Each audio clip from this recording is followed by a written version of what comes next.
They tryna turn Trenton into Baby Flint. Been signs by depression on the billboards ever since. 100 years ago we was lynched.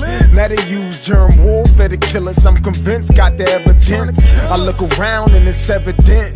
Then go down to City Hall and see so much negligence. Real art is intelligent. A true artist sends messages that speak to your intelligence. They fought and died so I can do my thing. Not to get drunk and high or join no gang. I will not let none of you die in vain. For my people I bang, bang, bang. My ancestors been through so much pain. I don't let them die in vain. My ancestors been through so much pain. I don't let them die in vain. I rep for you in everything I do. I rep for you in every place I go. I rep for you in everything I do. In every place I go. They say post-traumatic slavery disorder's fake, but I just tell them all to wake up. Everything we went through, what a way down a rape, bro. Isn't our genetic makeup. So I am my ancestors from block to block. Let's build like it's Tetris. We must unite, link up like a necklace. They fought and died and we disrespected. So I come to correct it. The legacy they left I protected. We only think about self and neglected. You're African but yet you rejected. No, my ancestors been through so much pain. I don't let them die in vain. My ancestors been through so much pain. I don't let them die in vain. I rep for you in everything I do. I rep for you in every place I go. I rep for you in everything I do. In every place I go. I do.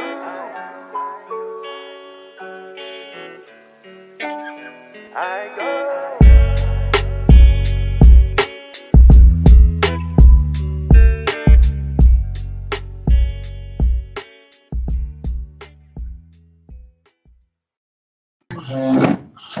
There you go. Welcome back to another edition of New Freedom Exchange, your cultural expression for social dignity and community empowerment. I'm your co-host, Brother Deen, here with Assalamu alaikum, Sister Marsha. Assalamu alaikum, everybody. It's Imam Bilal Hassan here live and direct with the New Freedom Exchange team. We're here in Central PA, New York. Actually, your first time you seeing us in the one setting, one space. So I'm very excited for today's show to be with our team here and just be in the same space with you all today. So we're grateful, alhamdulillah. All praises due to the Creator for having this space here today. So we're excited for the show. Meanwhile, they got me squeezed up in the middle here, but that's all right. I'm gonna survive. I'm gonna survive, y'all, because I'm a whole survivor. Get it tight. But assalamu alaikum, Imam Rashad. Alaikum assalam. You know, I feel left out. You all are. We gotta get you in this party over here. Yeah, man. Get us out. We gonna travel down there. Yeah, we're gonna travel. Do a show straight from there, man. Road trip. Yeah, there you go. Yeah, that's right. So, as a matter of fact, well, I'll ask that later. A question just came in my head, but never mind. You can ask it now. I mean, well, how are y'all doing with Is there any restrictions you all have there? Oh, in terms of COVID? Yeah, I just kind of forgot all about COVID personally, but no, I just thought about that. There is restrictions still, but like things are starting to get a little more, I would say, lifted. We still are socially distancing. We still wear our face masks. Obviously, we're inside our center here that we are operating, our digital learning community center here in New York. We own the space. I mean, we have the space. We're developing the space. So So I mean, the restaurants are open. We had some work meetings at some restaurants the last few days, and they're open to dine in. So as long as you come with a face mask or a face covering, you're okay. But that's this area, right? Because in Jersey true. and New York, I don't know all the details of New York, but in Jersey, like where I'm from, there are places where you still can't dine in. Actually, a lot of places you still can't dine in. Wow. So you have to wear your face covering, and you can come in and order your stuff and go, but you can't sit down in a lot of places still. Wow. Yeah. I see you peeking at that screen, Bilal. So how is everybody doing today? How is everyone doing? I'm great. I'm great. Like, I feel like this weekend was a great weekend, a time for us to be together. We don't get to do this often. I think the last time we were all together was when we did the farmers market in New York, yes, which was cool. We weren't doing a show that day, but it was nice to be together. So we don't get to do this often. So it was great to spend the whole weekend together.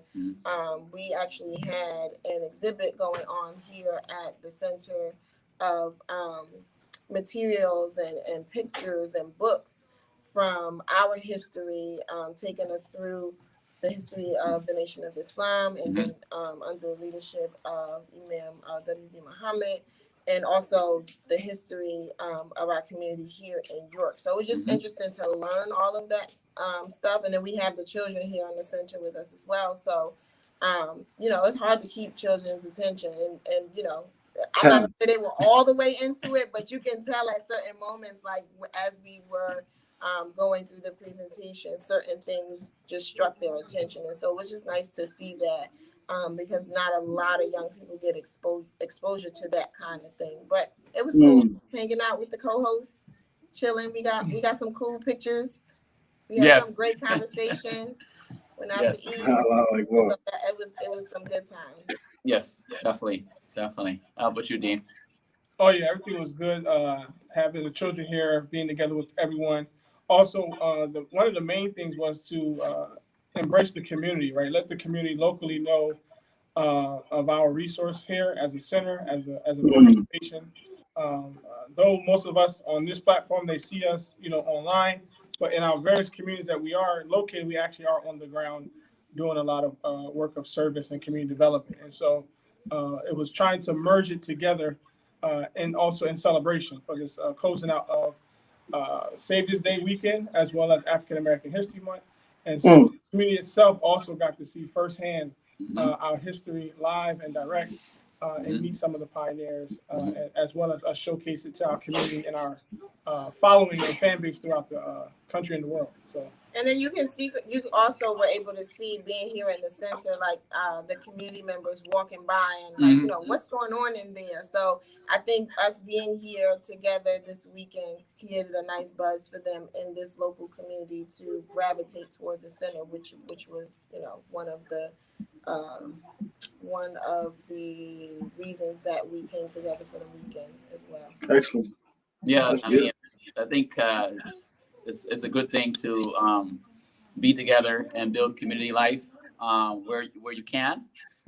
We know that I just know that a lot of families tend to move, and they tend to move away from the masjid, away from the community, away from, you know, and we want to go back to being close together, trying to build communities close together. We have the center here, and the center is it's going to be the building block for a lot more things to come. We pray here as well. We establish prayer. We establish Salat here. We have Jummah here in the center every Friday, which is open to the public, the general public.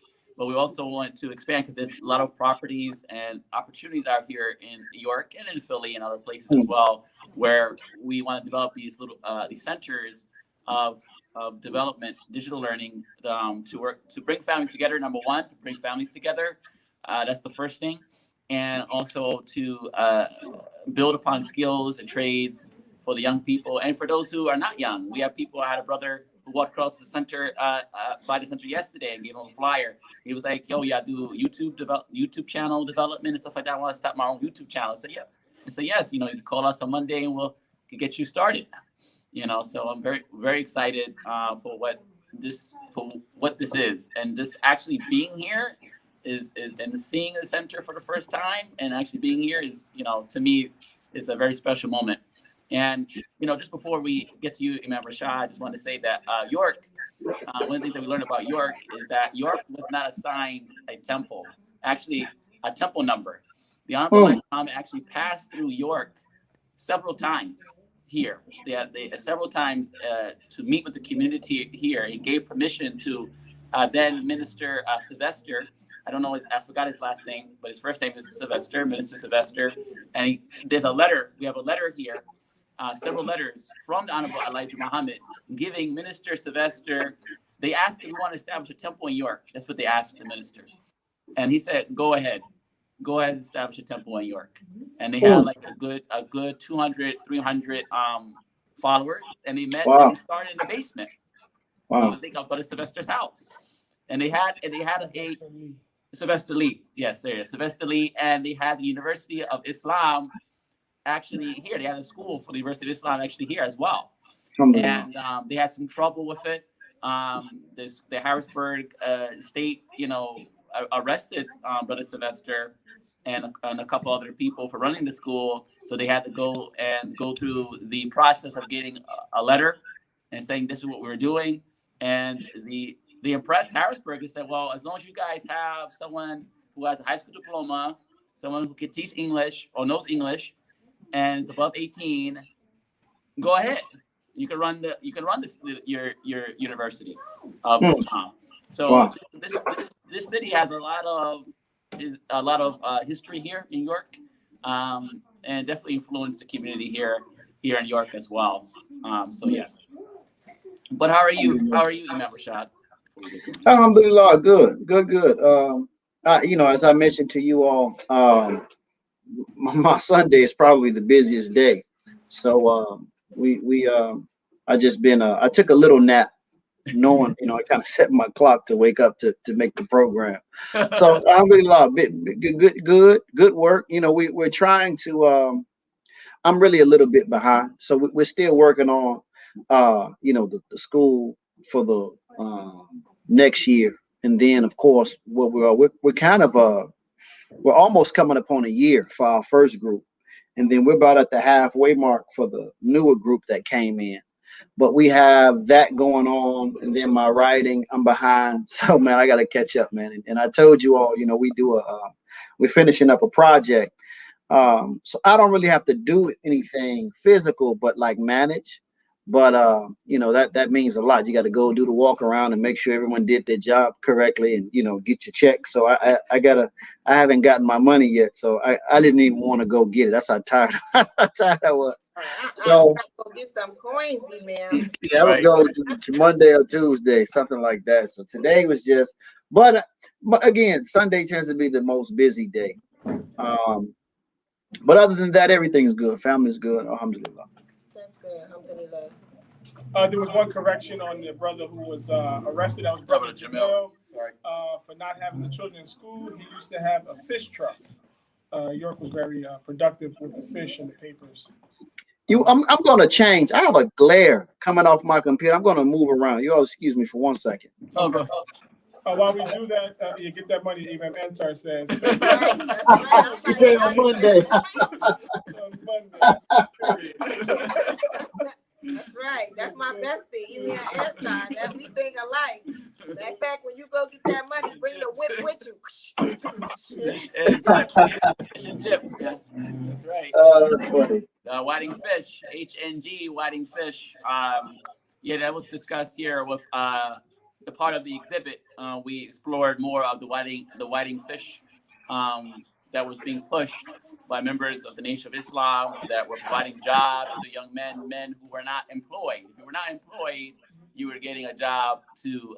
You look much crispier now, Marsha, by the way. That glare was killing me, man. Yeah, so we were just talking about the whiting fish. They said it was pushing fish out of here, out of York, out of Philly. Actually, Philly was like one of the top people, actually the top person selling fish out of Philly, out of Philadelphia, and we have information about that as well, hanging up behind the exhibit about H&G whiting fish. So so there's a lot of history here, but again, we want to welcome everybody to the community conversations. If you're just tuning in, we appreciate you all. Please share the live stream, subscribe to our YouTube channel, New Freedom Exchange. And we're ready to kick off our the part 3.0 of our conversation, building healthy family lives. The enlightening, what we call it, the enlightening development. The enlightenment development. So Imam Deen Mujahideen is going to kick us off and help frame the conversation, and then we'll take it from there. Bismillah. Yeah, well, mainly because we were the last couple of weeks we talked about, or the last couple of times we talked about culture before, and I think we talked about what was the one before that? I think it was just family development. This is family development. That was the kickoff, right? Mm-hmm. And so coming from culture, basically, which is framed based upon your environment, based upon your upbringing, right? But then like the next evolution is revelation, right? Revelation is supposed to evolve your culture. And so just wanted to get some insights on family development in regards to revelation. Like what is the role of family from revelation? I mean, you speak about it all the time anyway throughout your presentations, but just to hone in on it a little more, because as family meets other families, right? You have different faith families, right? And so what is our role and responsibility with that and keeping families? You have these new ideas of modern families, right? And so they're influencing the culture, as you mentioned last time. And so we just wanted to, come from that as our base for this conversation. Yeah, that's really good. So for us, Bismillahir Rahmanir Rahim, for us, we already know the value of family. Family is, as Allah says in the Quran, that family is first in the book of God. But you asked, what stuck out immediately was about the revelation. How does revelation influence family? So, and that's a very important question, because this really brings us to discuss what is the value or what is the role of revelation. These things happen naturally. Man's form, him engaging his mate and spreading out, forming social orders with the economic concerns and political concerns, establishing traditions. These things happen naturally. What revelation comes to do, one of the things that revelation does, it educates us about our own life. Our life that perhaps we were living, but we were doing it unconsciously. We were doing it naturally. So this is why Imam Muhammad said on one occasion, Adam is the nature and Abraham is the educator of that nature. Meaning now the man is not just expressing it, he knows his own life as a science. He knows the science of his own life and behavior. And with knowledge now, you have the ability to manage the thing even better. So I think that this accounts for either having the knowledge or not having the knowledge is what accounts for the strength or lack of strength of a people. So we take the African American people, for example. We do have, it's still a part of our history, traditional life. We cooked certain foods, certain members of the family played certain roles, etc. But I don't believe that it was ever consciously systematized and passed down as a knowledge. It was something that we just did unconsciously. And most traditional peoples that do that, they tend to get wiped out by modern city life, modern industrialization, because they don't have the wherewithal to hold themselves together. Because the sort of unconscious behavior, it can't withstand the strength of these influences. So what revelation does, revelation brings before our conscious mind, in the form of education, the development of man's life on this earth. And the most important point, the central point, which is the message of our Hajj, is that all human beings are one family. So as you said, Brother Imam, which is very important, you have faith families, we have the human family. So all human beings are families. All human beings are a family. This is clear in the Quran and in the teachings of the Prophet. It's very clear. It's not ambiguous. For example, in the New Testament, human beings are acknowledged as one, but they say that our oneness is in Christ. But Christ in this language represents, in this particular instance, what we have in the Kaaba. But for the average Christian, they read that and they just see, well, you have to accept Jesus Christ as your personal Lord and Savior to be a member of this. But no, it's speaking. So what we have in our religion is given in the same wisdom is given in its clarity and its purity. So what we have in the Kaaba as a sign tells us that we are all one family. We all have one soul. We all have one behavioral nature that expresses itself in community. and the community expression begins with the family life, and it naturally grows into all of these other molds or means of expression. So that's how we understand it. The last thing I would just say is that when we speak about the enlightenment of man, or man's enlightened development, we have to also understand that it's not just showing us, Allah is not just educating us the development of our life, our form. He's also showing us where that form is to go. Because according to scripture, both books, the direction for man's life was frustrated. Frustrated meaning blocked. There was an effort on the part of the enemy of man to get in the way, get in the road, and stop and hold in check the natural development. So God shows, and because he gets in the way of that natural development, we become blind as to where we ought to go, which connects to what you said again, Imam Mujahideen. It connects to, the modern family. These are all deviations. These are all means of confusing the road for the human family. So God shows us what our true origin is, where we're supposed to go, and then he educates us in regards to what's in our way, and shows us how to overcome what's in our way of where we're supposed to go.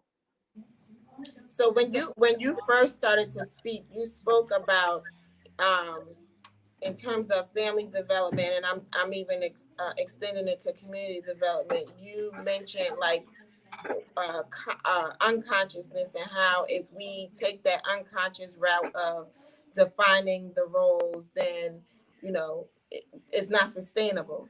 And so because you said that, in my mind, what stuck out was like, well, let's discuss the importance of developing families, right? Because that's something that we've been encouraging in these last few conversations, is bringing families or establishing families and then developing community life. But let's discuss, like, I guess maybe some of the things that we could do consciously, rather than, because it seems like whatever we've been doing as a whole has been an unconscious coming together, separating, coming together, separating, right, doing whatever, and it's not benefiting the community as a whole to get us to whatever steps we need to get to. So I think it would be good for us to sort of bring the conversation to that point. Obviously, it's, what we've been saying, is important to establish family, establish community, but now we need to, I guess, emphasize this unconscious effort versus a conscious effort to doing so. Right. So that and again, I just agree with what with you're asking a question, but you're making a statement too, which I totally agree with, because again, I use the metaphor of just medicine. You take the medicine and you have to look at what's needed. So there's an excellent lecture of Imam Muhammad, the cause and effect. They call it cause and effect. But he talks about how, if I'm in Ghana and I'm preparing a lecture for that public, it won't be the same lecture that I prepare for someone in, York, Pennsylvania. Yeah. So this is intelligence. Though the lecturer or the teacher is coming from the universal source, which is the Quran and the tradition of the Prophet. So these are universal sources, but it has to be applied to the specific needs of that group. And a part of what our specific need is this, what we're talking about right now. The conscious awareness of how our life should be formed in its essential makeup. It really begins with the individual. It's the emphasis in Islam is on the individual for the sake of establishing the community. So the community is the purpose, but the emphasis, the point of importance to arrive at that purpose, is the individual. This is why we have the Fajr, our prayer. We have Fajr and we have Sunnah. And the Sunnah, it suggests to us or lets us know that every individual member of the Ummah should be responsible for seeing that the life is kept intact. And if everyone goes by the wayside, there should remain a few who hold to the way. this is why our first prayer, really, that we say, technically following the tradition, is a Sunnah prayer. At Fajr, we technically say a Sunnah because we know the Prophet never left that off. So if we're following his way, that's what we do. So the individual is important. So even in these verses that speak about the role of the man, for example, this is the type of education that we have to have. It says, "Ar-rijalun qawwamuna 'ala an-nisa," and we teach from it. We translate it. We teach from it as men are the maintainers and protectors of women. The men who are established are given responsibility and authority over women, so on and so. All of that's correct. If you take the language and look at it technically, it is saying that the standing men, or the men who are standing, are responsible for the women. So this is saying not just men in general. It is specifying that men who are established, they are the ones who are in the role of maintainers and protectors. This has to be, I'm actually going to talk about this maybe whenever I speak next here. But Atlanta Masjid, the issue, the first point of importance then is to establish our men. Women have something to do too, but I'm just thinking about the men talking about them right now. The first thing that we have to do is put together a system, or have a traditional life, a tradition in place that establishes the men, that situates them to be qualified to fulfill the other degrees or levels of interpretation of that verse. So what does that mean? That we have to establish in our men a sense of purpose, a personal sense of purpose, a general one and a specific one. They should be educated to know that they have an obligation to community, so on and so forth. They should be the imams in their homes, etc. But then there has to be specific education that situates them to fulfill those roles in a way that's specific to what they are. Because this man may be an artist. This man may be, into math. People are different. As the prophet said, people are like different elements or different stones. We have different characters and different interests. So I think that what our parents have to do, if we want to really look at the parental role is designed to establish the child in a place of independence. So what our parents have to do, we have to invest in I'm speaking of young men specifically, but this is true for both. We have to invest in our young men so that they know where at least they have some idea of where they want to go. They have a plan in place as to how to get there, and they have a sense of purpose in the overall group. Something that basic and that we institute and we pass along generation by generation, that will sustain us. I would argue, I do argue that the majority of our young males go through middle school, high school, even into college, not knowing themselves, not knowing what they want to do. They're just following, it's like you're on a boat and the river's going in that direction. So you just move with the current. You are not necessarily charting your own course. Most of our young men don't have that. And there's not a lot available for them to develop that, particularly when you look at the Black community, African-American community. So, just again, that sense of purpose, that sense of form, and then that education that comes along with that. Because to have a sense of purpose, to have a discipline and a plan to arrive at that purpose, and to have a discipline that holds you to your plan to arrive at that purpose. And again, things are subject to change. So, but as long as you have an overarching direction, this is what situates a man now to be qualified to some degree to take on a wife, because he has a plan, he has a sense of purpose, he has a plan, and that purpose, that plan, that execution has brought him into a certain degree of establishment. So if he's going into business, if he's going into some type of profession where he had to get a degree, I mean, if he says, I want to be a scientist or a medical doctor, and he executes that plan, he may be able to marry a woman when he's not a doctor because he's already moving towards his goal. But if he doesn't have a goal and he gets married, this is where we see problems come into play. So the direction, let's say he never gets married. That's what I want. If he never gets married until after he's established himself, but he has already achieved something. He knows again, goal-oriented, executed, disciplined. He has income. He's able to take on. So he's learned manhood skills just from that process on his own, and he has the wherewithal to care for a woman and what comes from our women, which is our children. So this is kind of simple yet profound, because that's the individual, but again, he has to know, he has to be educated in his role in the broader community, in the broader community, and that connects him with other brothers. That connects me with Deen, with Bilal, and now we all are established. And now we sit at the majlis and decide, okay, as established men, this is our concern. This is how we're going to address that concern. We address that. This is our second concern. How we're going to address that concern. So it's general for the individual and his family, and then upon that strength, it also can be applied to the collective body of the ummah or the community. Right, Kim, I would like to bring up again Imam Antar's comment here, and I want us to, maybe we already discussed it, but I want to dig a little deeper into this perspective. He says, so this means the weak men never have a say in our community.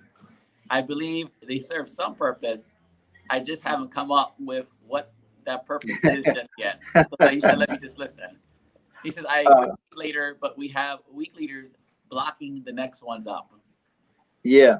So before you go, Imam, I just want to say something to this topic specifically in reference to again, and this is why I'm so big on the topic of mentorship for our young men, our brothers, and men in general of all ages, not just young, because we know that sometimes even us as older men, we still have to call upon someone who's older than us, or perhaps someone's younger than us for advice. But definitely someone's old for us. It's like you, Imam Rashad. You sit at the table as assistant imam, but then you have people, elders like Imam Pleman and others that you may call upon for counsel or for advice. Oh yeah, everything. And I think it's so important that for those who are skilled in a trade or skilled even in just advice, you don't have to be a trained life coach to give advice, but it would be beneficial for us brothers, the brothers coming up now, to have a sense of belonging, in terms of mentorship from a brother who's older than them, who's been through the same challenges, the same situations. I just think that's important that we do that. And Imam Antar this is a passion of his, because he goes on to say this discourages a person like myself who's been down since day one. He said, okay, I'm listening. I get in trouble when I speak. You ain't never in trouble, bestie. You ain't never in trouble, bestie. So, Imam, I just want you, if you can, I know you want to say something else, but I think it's so important that we address for young men and for brothers our topic of mentorship in our community. And it just, to me, I'm just giving you my personal opinion, it's lackluster. There is none. I mean, there's probably some happening in some spurts here and there in local cities, but it's not happening on a level that I think we could be operating on. It's not, and I think it's important. It's very much important. I mean, the ability for us to communicate by way of this technology, it helps us in regards to, we may not be in areas where we could we have somebody locally, sure, but we're in a situation where we can call each other, get on a call, a new freedom call, and just talk about some things, because something there's a lot what Antar was saying, but those things need to be talked about. Because when you're a young person, you're dealing with things, you may have imams blocking you.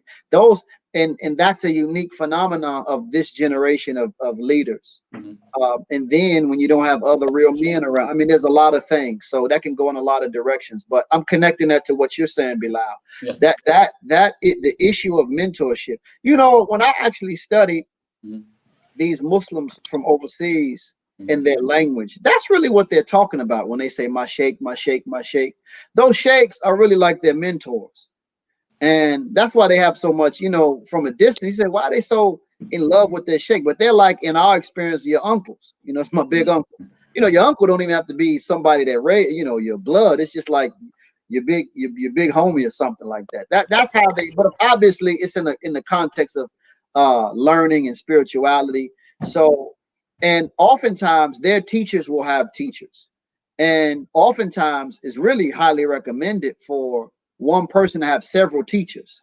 You see what I'm saying? So they kind of have a culture in place, a tradition in place, where, to put it back into this language that you're addressing, Bilal, there's a mentorship.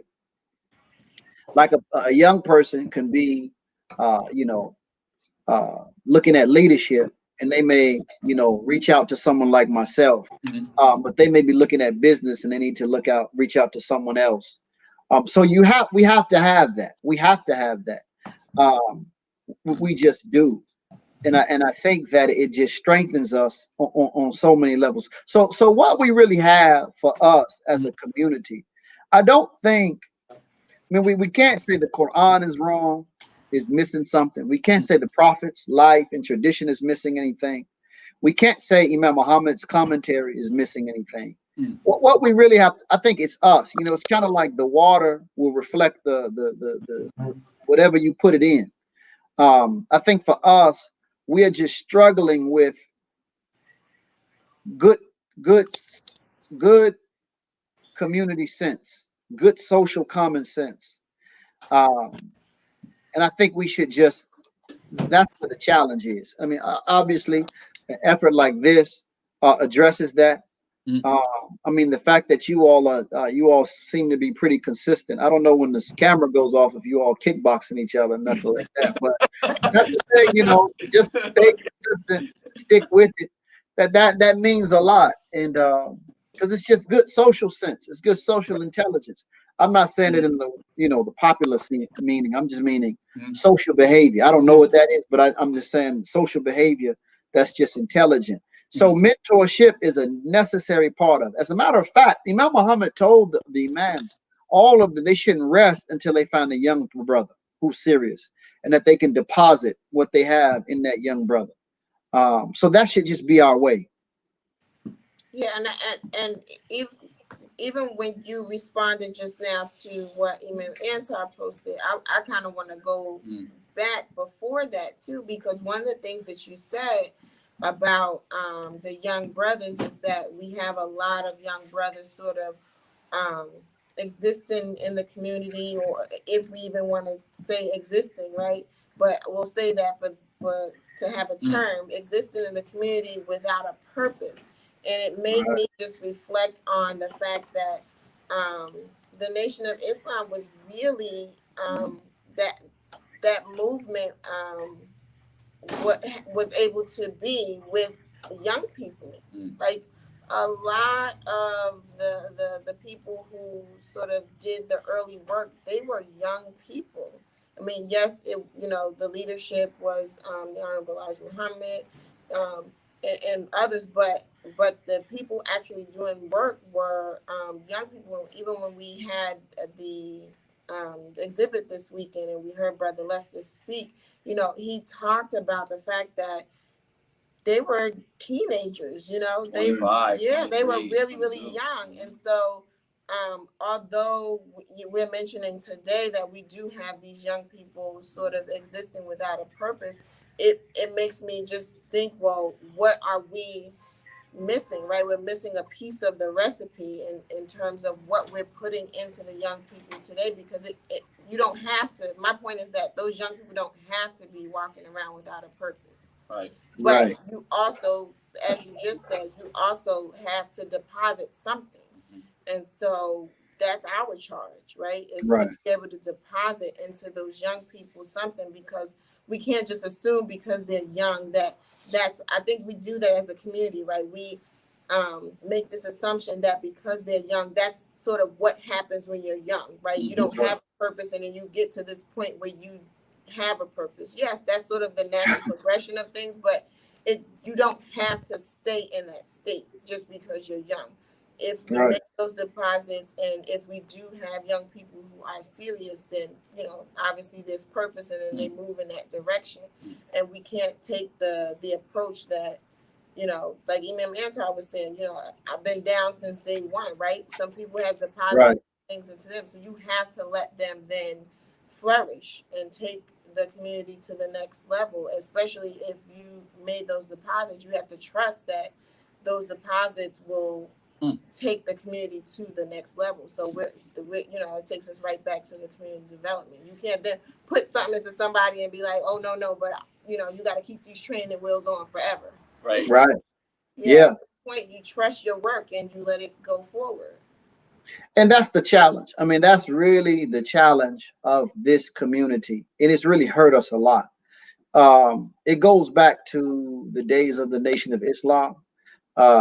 It goes back to the transition. A lot of the persons who were in leadership and a lot of the members, they were disappointed in Imam Muhammad because they felt that Imam Muhammad was responsible for the quote unquote loss of what we had. You hear that a lot. But Imam, one of the things that he said was that he was at the table when the Honorable Elijah Muhammad shared with his ministers that this was going to be lost. They already knew that the government had planned to take it all anyway.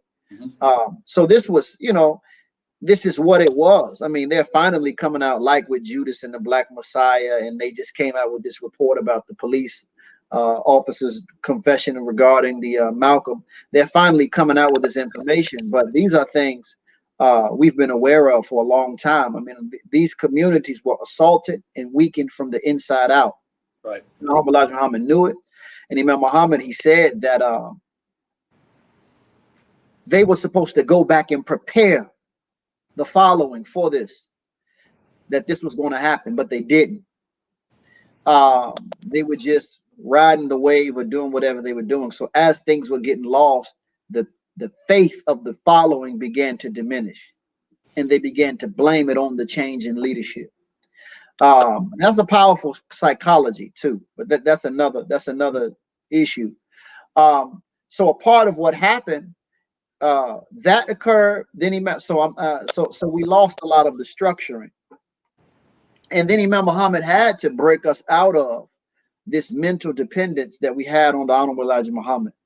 So because that was a part of the strategy, as he said himself. Again, he did what he had to do and what he was supposed to do. This is what he was raised to do. So his particular phase of the three master liberators was to break us out of, or to deliver us out of that womb of the Nation of Islam into this new world, the light of the Quran and the tradition of the Prophet. The challenge now is to form, or is to come into a new form. And this is the difficult part, because the new form is just like a seed growing out of the earth for the first time. There's so many elements in the environment that can take it out, be it the wind, be it other creatures, be it not getting enough sunlight because more trees are blocking it, insects, so many things. So this is what we have happening with our growth. We are fresh new growth. We're that green tree that Allah spoke about. He causes a fire to come out of a green tree. But there's so much to take us out. One of the main things is our local leaders. Historically, they have shirked their responsibility.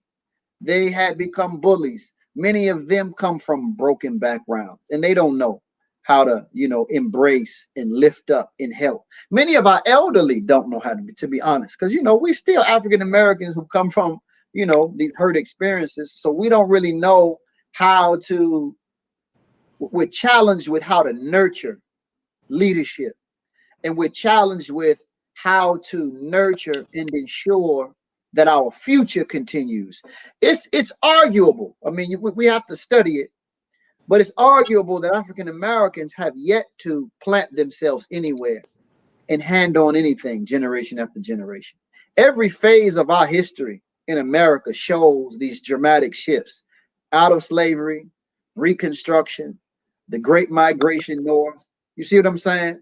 Civil rights. So we're always, and then up north, we're put in this neighborhood, then move from that neighborhood into this neighborhood. So we never have a history as a people. We don't see too many examples of us having something that just lasts. So that is a part of our psychology. We don't even know how. A lot of these brothers, they're just stupid. I shouldn't say, excuse me, I'm getting comfortable on this show. They're just not educated. They're not sensitized. How can you have a lot of them? I know of them. They're very productive. And I believe they love Islam, but they chase away everybody around them. This doesn't make any sense, because you have to reason, hey man, I'm going to die and I want to make sure that this is in good hands after me. This is the way, again, this is the way socially intelligent, just sober people think. The fact that they don't display that type of thinking and they're working as if they're going to live forever, it just shows something is missing in the very structure of their psyche. And I think that we tell that though, Imam? Like, do we I guess make a statement like that in the community? Like, is that part of the answer? I'm not saying the answer. Like, is it bringing awareness to the fact that exists, or will that sort of just not get us anywhere? Because some fights, you just kind of learn not to fight. Right. But well, I'm wondering, like, if we have so many people in our community that are just unaware of the effect that they have on others, that maybe we need to bring that to awareness and say, well, listen, this is what is happening, and this is why we see it's happening. So, we bring to awareness the fact that, we have this class of people who are just disconnected from those sensitivities, and we really do need to have these succession plans so that we can take community life and development forward and establish family.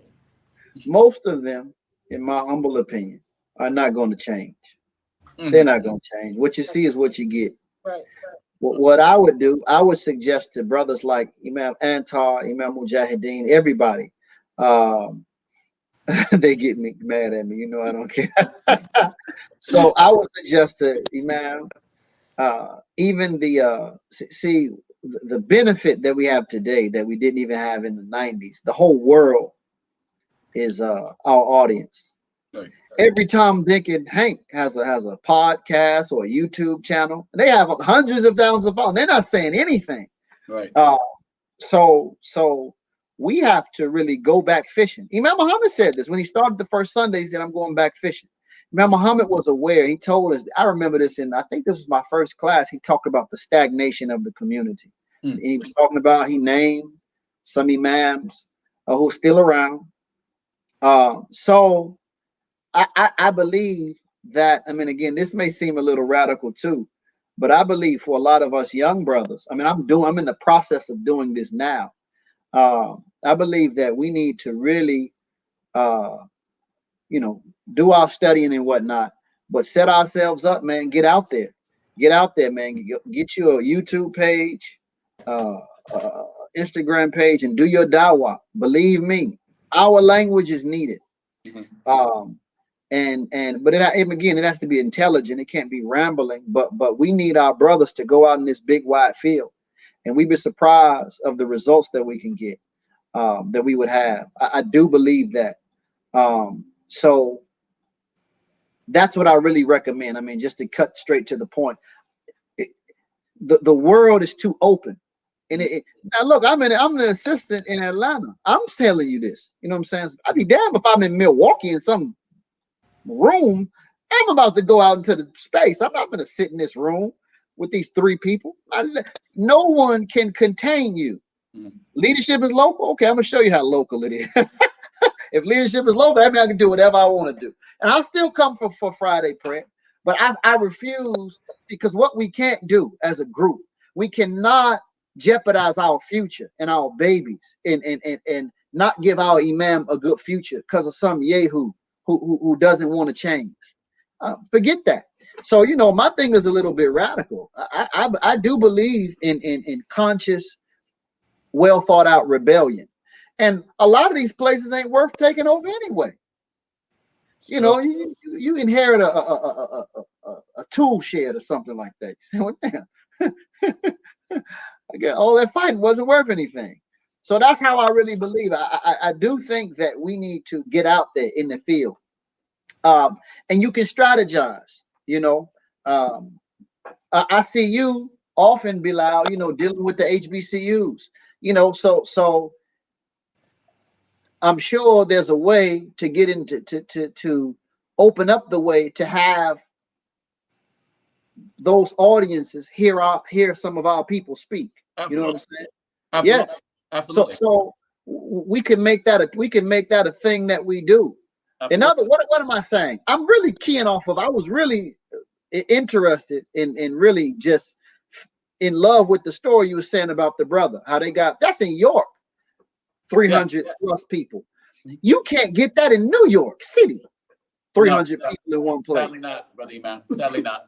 So that's that. I mean, I don't know what more we need as evidence that it's time to build again. Imam Muhammad said we have to build. He told the young people, the NYAA, when they were doing young adults association, he said we have to build from scratch. So that's where we should be.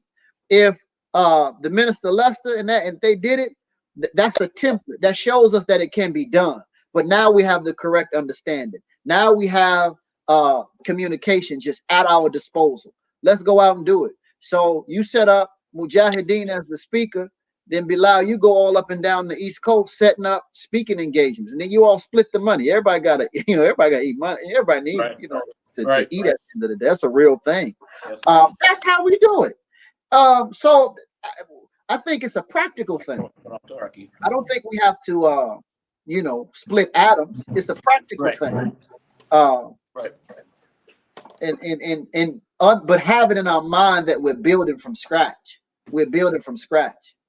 I don't fear anybody. I mean, and Imam Suleiman and I have a good relationship, Imam Cleman. So it's a good situation here. But I don't feel I have to be in Atlanta. I can go anywhere on earth. Or I don't have to be, let's just say, I'm not saying this, I'm just giving this to you all to tell you how I think and to let you all know this is how I believe if you're a student of the Imam, you're free. So let's just say I had some serious problems. Man, I can go anywhere in Atlanta and set up. You see what I'm saying? Set up shop for, I wouldn't do that because that's not what's needed. But I'm just saying you all have to have that faith in yourself to say, look, now you don't want to be a rebel and a troublemaker either. You have to have enough faith in yourself to not be a troublemaker either. People who break away and then throw rocks to boost themselves up, those are cowards.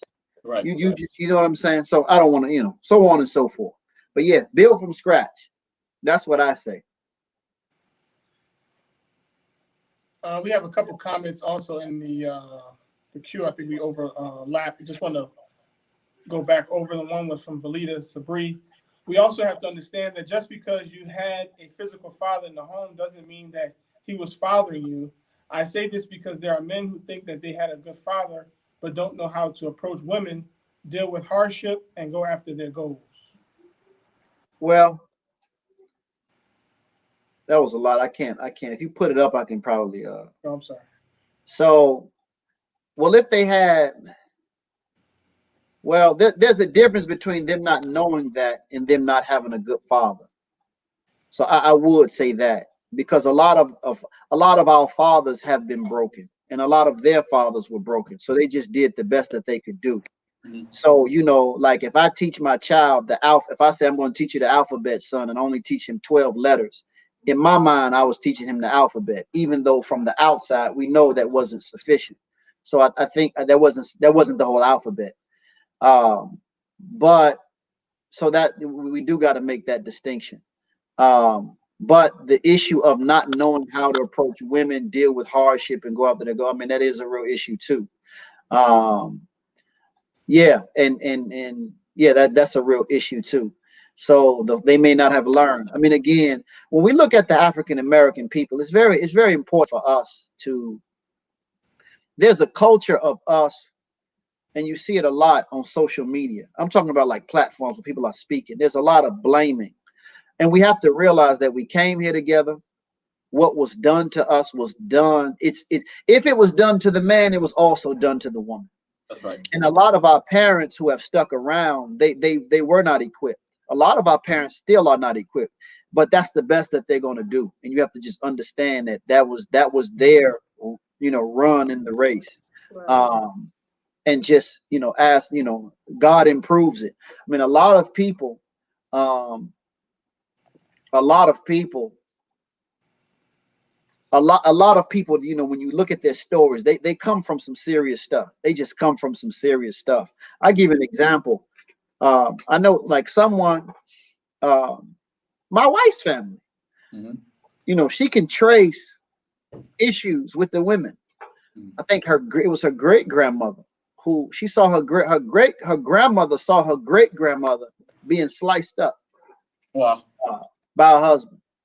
And I'm not going to go into their details, obviously out of respect, but obviously the daughter seeing that affects her ability to form relationships. And this passes on. Mm-hmm. So what I like to convey, the simple fact that a person who is raised like that, and they raise another person that person raised like that, and they have enough humanity to say, I want to be a Muslim.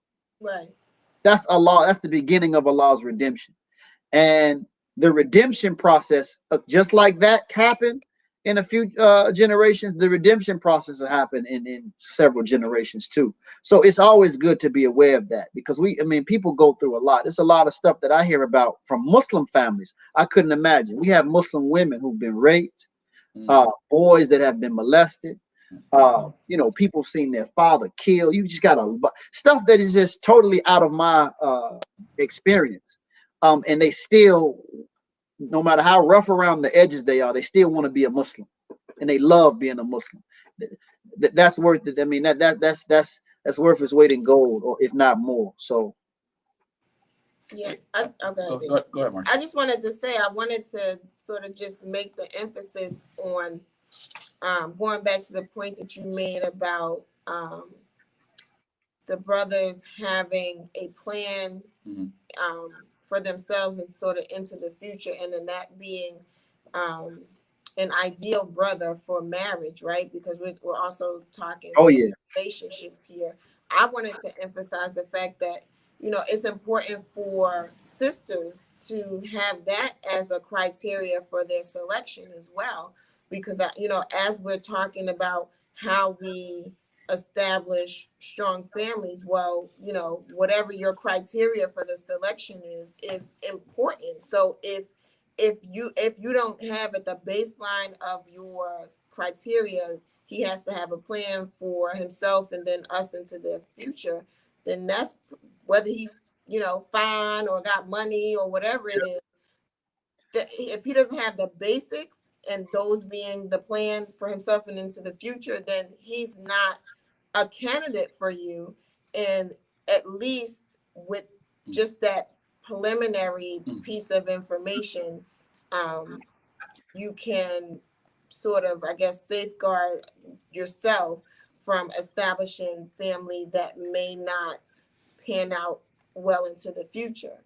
Right. But I just wanted to make that emphasis, because it just was so strong for me when you said it. It's just like, okay, well, yeah, we're a lot of times when we're having these conversations, I know you like to focus on work that will strengthen the brother, but in so doing, the sisters need to be conscious of the fact, well, that needs to be the baseline for your criteria for selection. And if that's not there, then you may be going into a situation that's not beneficial for you or your children.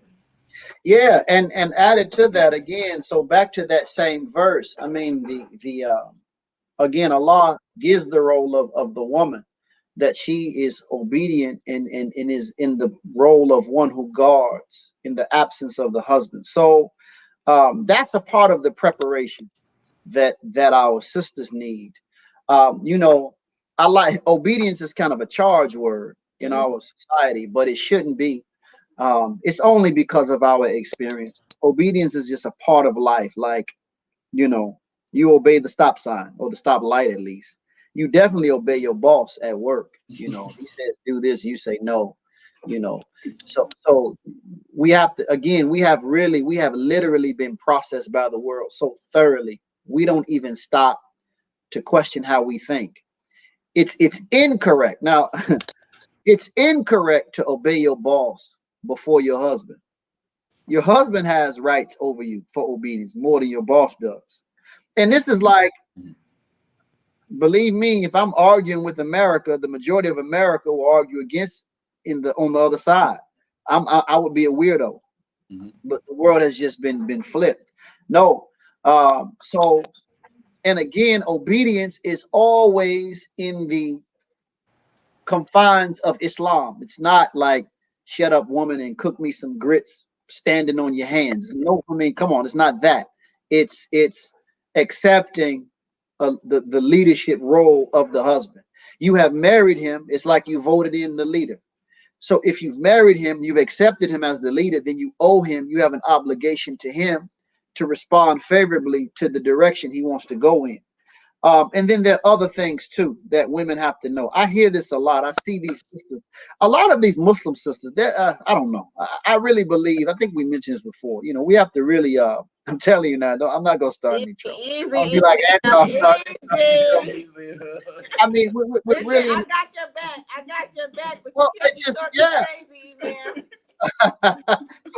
we're a lot of so here's the thing, we're in a time where everyone can voice their opinion, like we mentioned with the dawah.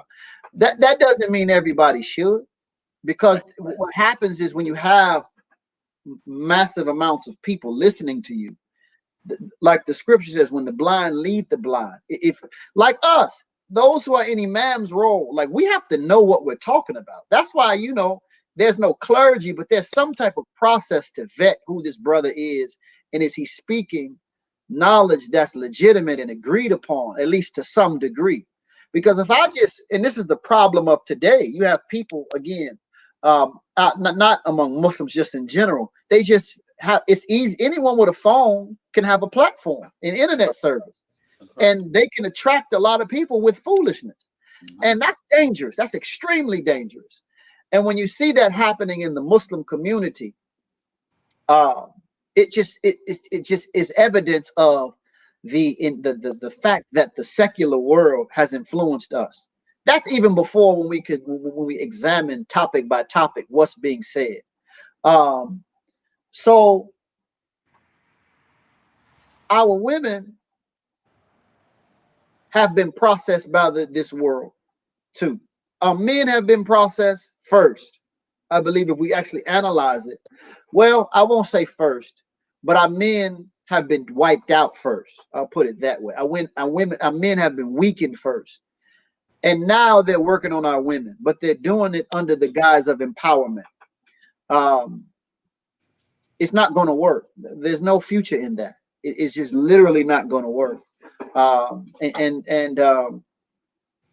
What we have now is again a secular influence in the mind of many sisters, and they read the Quran in the tradition of the Prophet with this new mind. So, for example, these hadith about the Prophet telling the women, because I heard someone speaking on this recently, and it's just, you just don't know, and you just literally you don't know.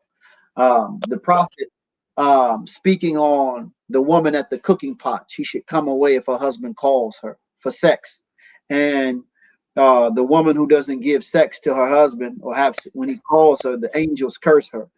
These, first of all, these things were never like read openly and just talked about like that.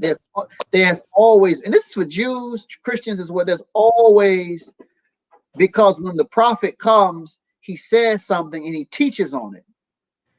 There's some type of tradition of knowledge surrounding a statement or statements.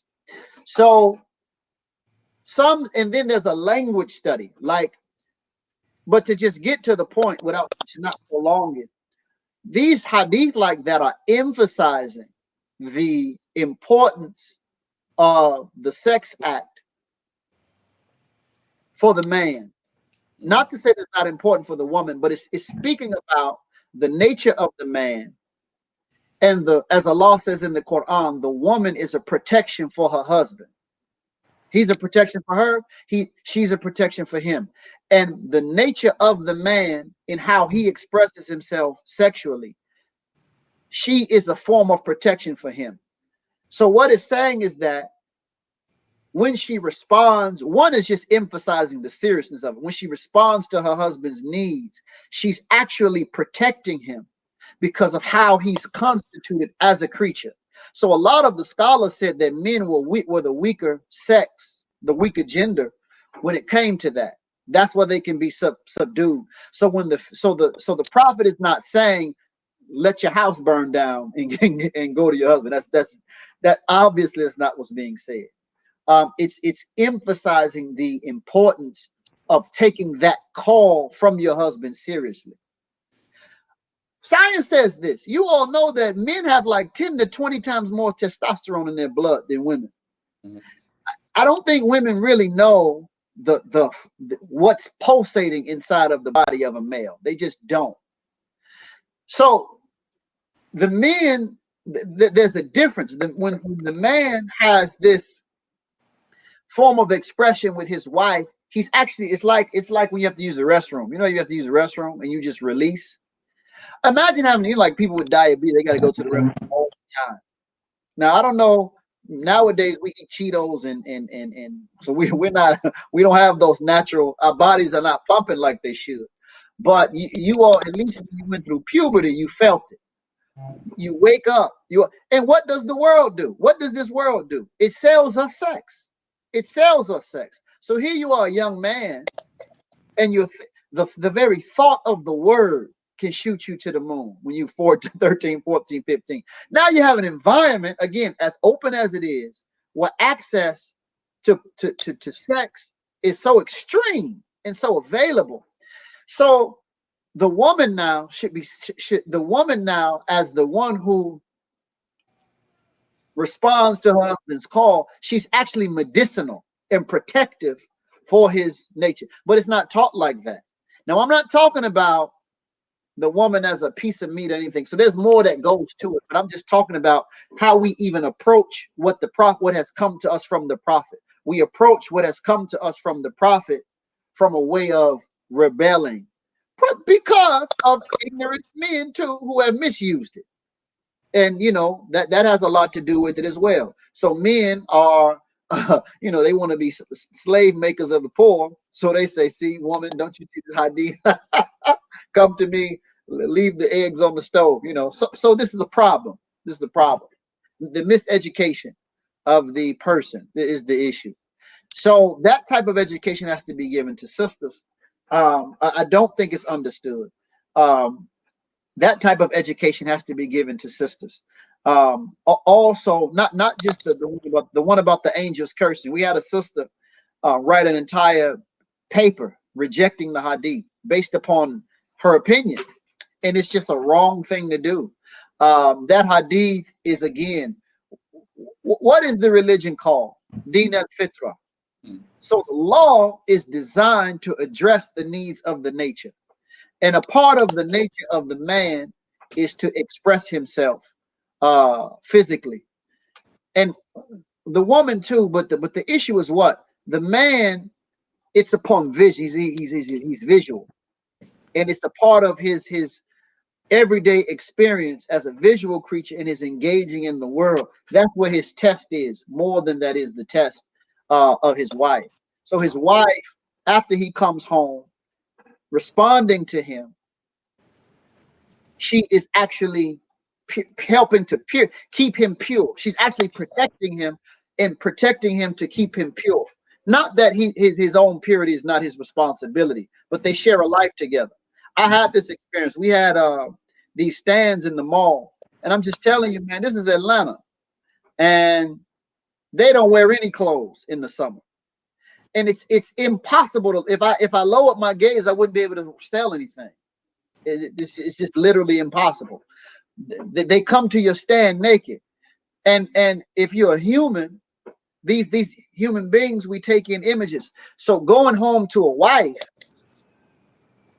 and a wife responding to me, it just keeps you sober. It just does. And to not know that and value that in the context of community, because I'm able to focus, like we talk about, focus on my goal. And we're able to stay. That's very important. That's extremely important. There's more to the role of the woman than that, but I'm just using that as an example. Can you also, I guess, in light of that commentary, with the role or I say the remedy of the multiple wives, right? Because that's something else that's taken out of context and used to oppress women as well. You know. Oh yeah. I thought you meant from the other direction. So that's why I laughed. Because I was talking about the sex urge. So so you said multiple wives. So yeah, let that go. Yeah, I told you I got your back, but you gotta keep it straight. So with the multiple wives, to connect it to sex, you can't marry one wife for sex. So just since I brought it up, so definitely not more than one wife. You can't marry one wife for sex. It has to be for the reasons, pardon me, that is established and taught in the religion from the Quran and the Prophet. But the issue of the multiple wives, truthfully, the man can have more than one wife. That's just his right, meaning that it's something that he's able to do. So there are no conditions on that in terms of that being his right. There's and I'm speaking my language. I'm not using technical legal language. There are conditions on him being able to fulfill that right, but just in other words, there are no conditions in the sense of only when all of the men have died off. That's not it. That's not. It can be plenty men, and a man can just marry more than one wife if he so chose to. So that has to be understood. What we can say is that the verse that speaks about the marriage of more than one wife and the context in which it was really emphasized in the teachings of the Prophet had to do with addressing the social need. So whereas it's not an obligation, there's a strong hint. It's like when Allah says, for example, the believers select the best thereof. It's an invitation to our better nature or our higher sensitivities to put in the practice of marriage to more than one wife when it is serving a social need. That's the invitation. But we can't say when the brother doesn't do it that way, we technically can't say that he's wrong, because Allah doesn't specify. He doesn't say only in these circumstances. So that's the first thing. However, you're right. I mean, the brothers, that has been used among some brothers to oppress women. I mean, you hear a little bit of everything. You act wrong, I'm gonna get me another wife. I don't have to, I can do it. It's just basically the sort of I can do whatever I want to do. And I mean, again, everybody knows that's not right. You can't do that as a Christian. You know what I'm saying? So it's just, you have to fulfill certain roles. So the woman cannot be working. All of her needs have to be met. And her needs being met is not just like it's just not like immediately like, we're living on the bare minimum. She has to be in a comfortable situation where whatever I'll put it this way, as Imam Muhammad said,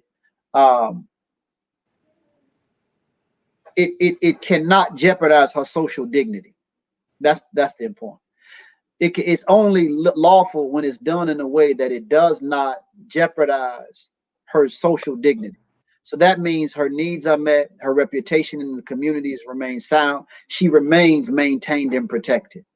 And when the brother does that, none of that is disrupted. So it's not like, well, we were living off 1,500, now it's going to be a week, now it's 5,000 because the other 500 is going to go to, Sister Shabazz. No, it can't go like that. And then Allah tells us as believers we have mutual consultation. So the life of husband and wife is a life lit. It's a planned life together. So to make a decision of such a profound nature, yeah, I mean, come on, you obviously should talk to your wife and just have a conversation, and you all work together. Again, Allah emphasizes hadith of the Prophet. He says that haste is from the devil, but taking your time is from Allah, or the other way, taking your time is from God, haste is from the devil. So you shouldn't rush that. That should be a process. If you're going to do it, that should be a process. That should be something that, especially us in America. Now, if we were in, like Imam Muhammad said, Ghana or something, we may, Senegal, there'll be a different issue.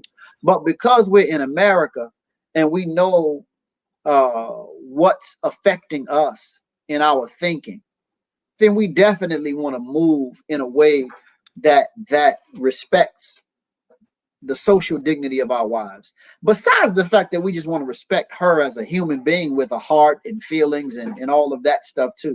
So, you know, again, these rules are for Muslims. You can't be a Muslim for polygamy.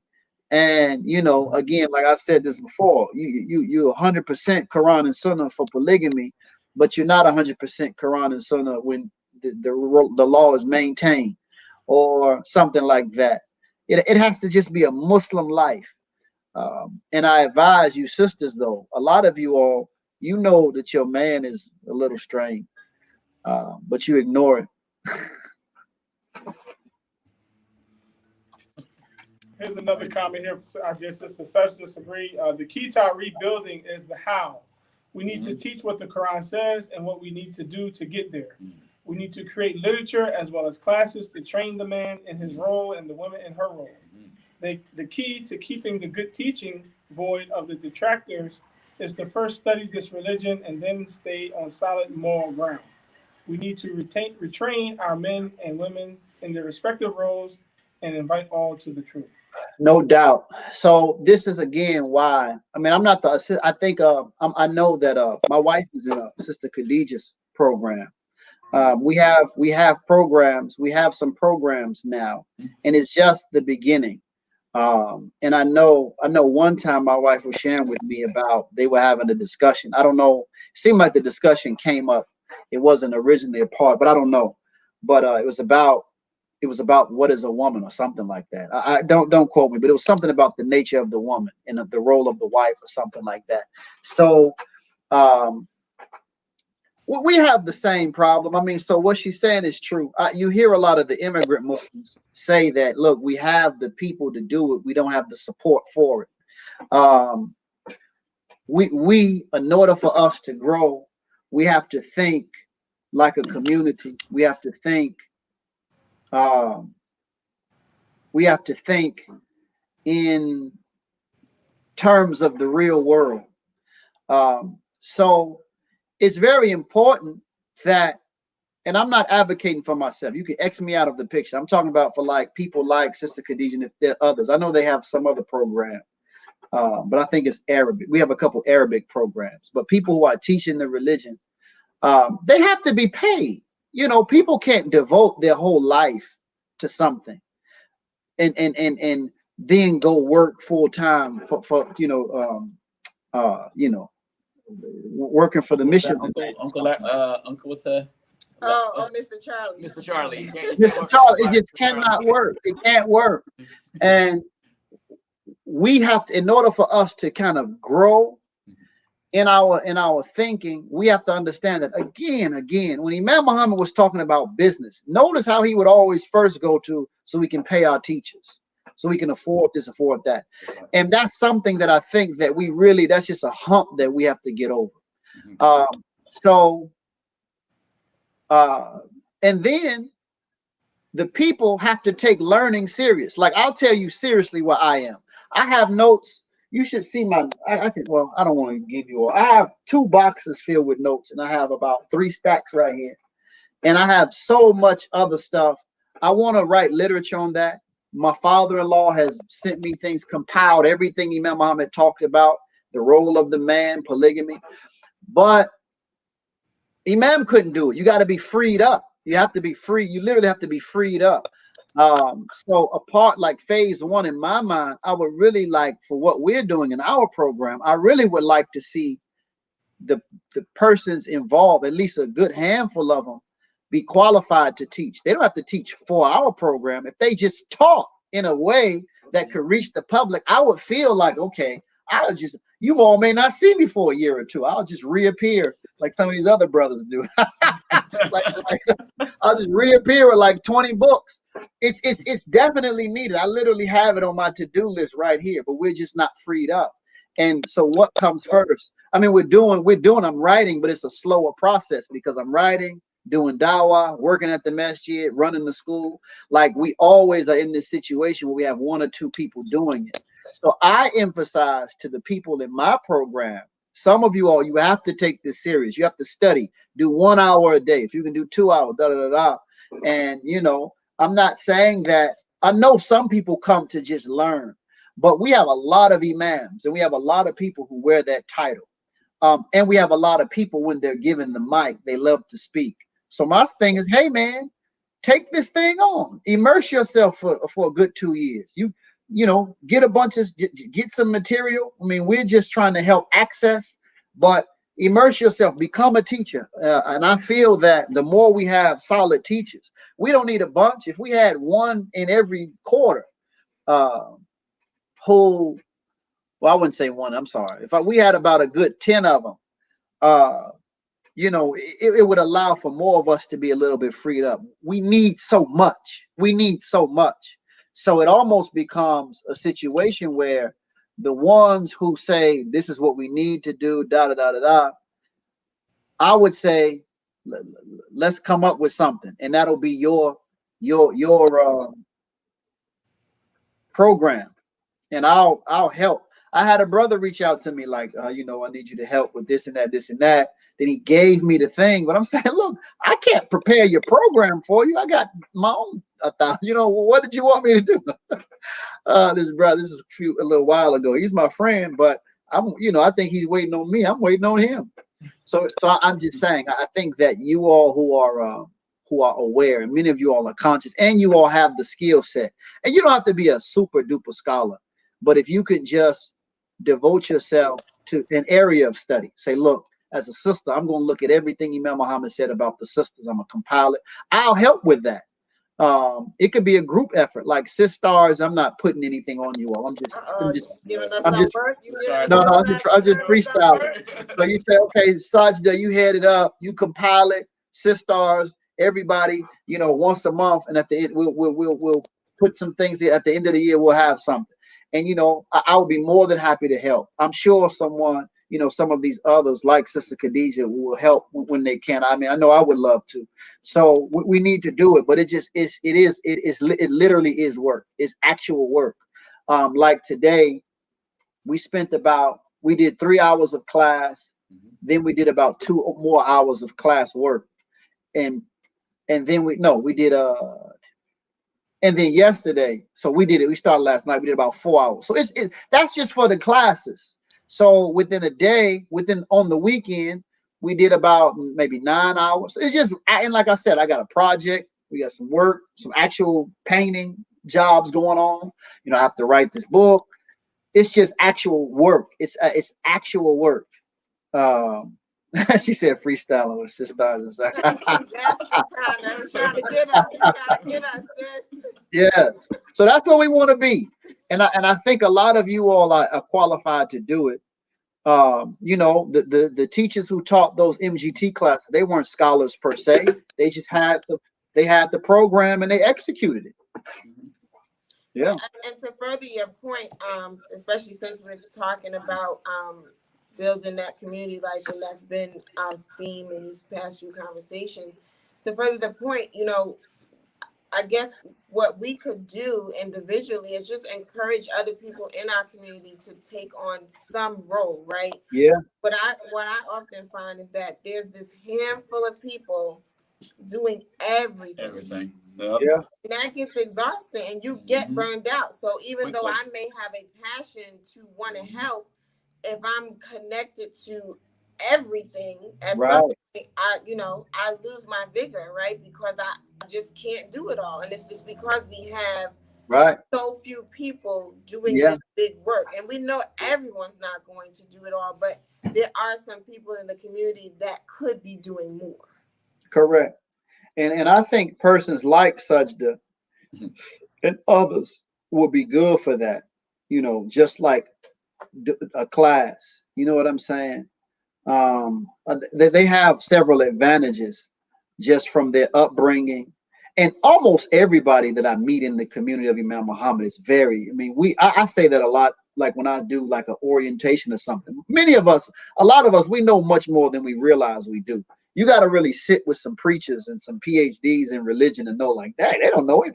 They got some baby stuff. Because it's just our language. So we don't even realize it. But then we have like our history. Some of us who were in perhaps the MGT or the FOI, or some of us who just grew up in the Claire Muhammad School, we know we have more than we realize. And it's the job of persons like myself to assist. But again, just to come back with what you're saying, Marsha, we do. We need more hands on deck. We have that problem in Atlanta. We have the masjid is actually ran by younger people. So like the treasurer, secretaries, imams, but all of the committees and the workers, we don't have, it's all older members. So all these young people you see on Facebook, and you think, oh, Atlanta has all these young people. They're not all at the masjid. They're not out here, shooting up cars. But I'm just saying that it's the same phenomenon. We're the same kind of people.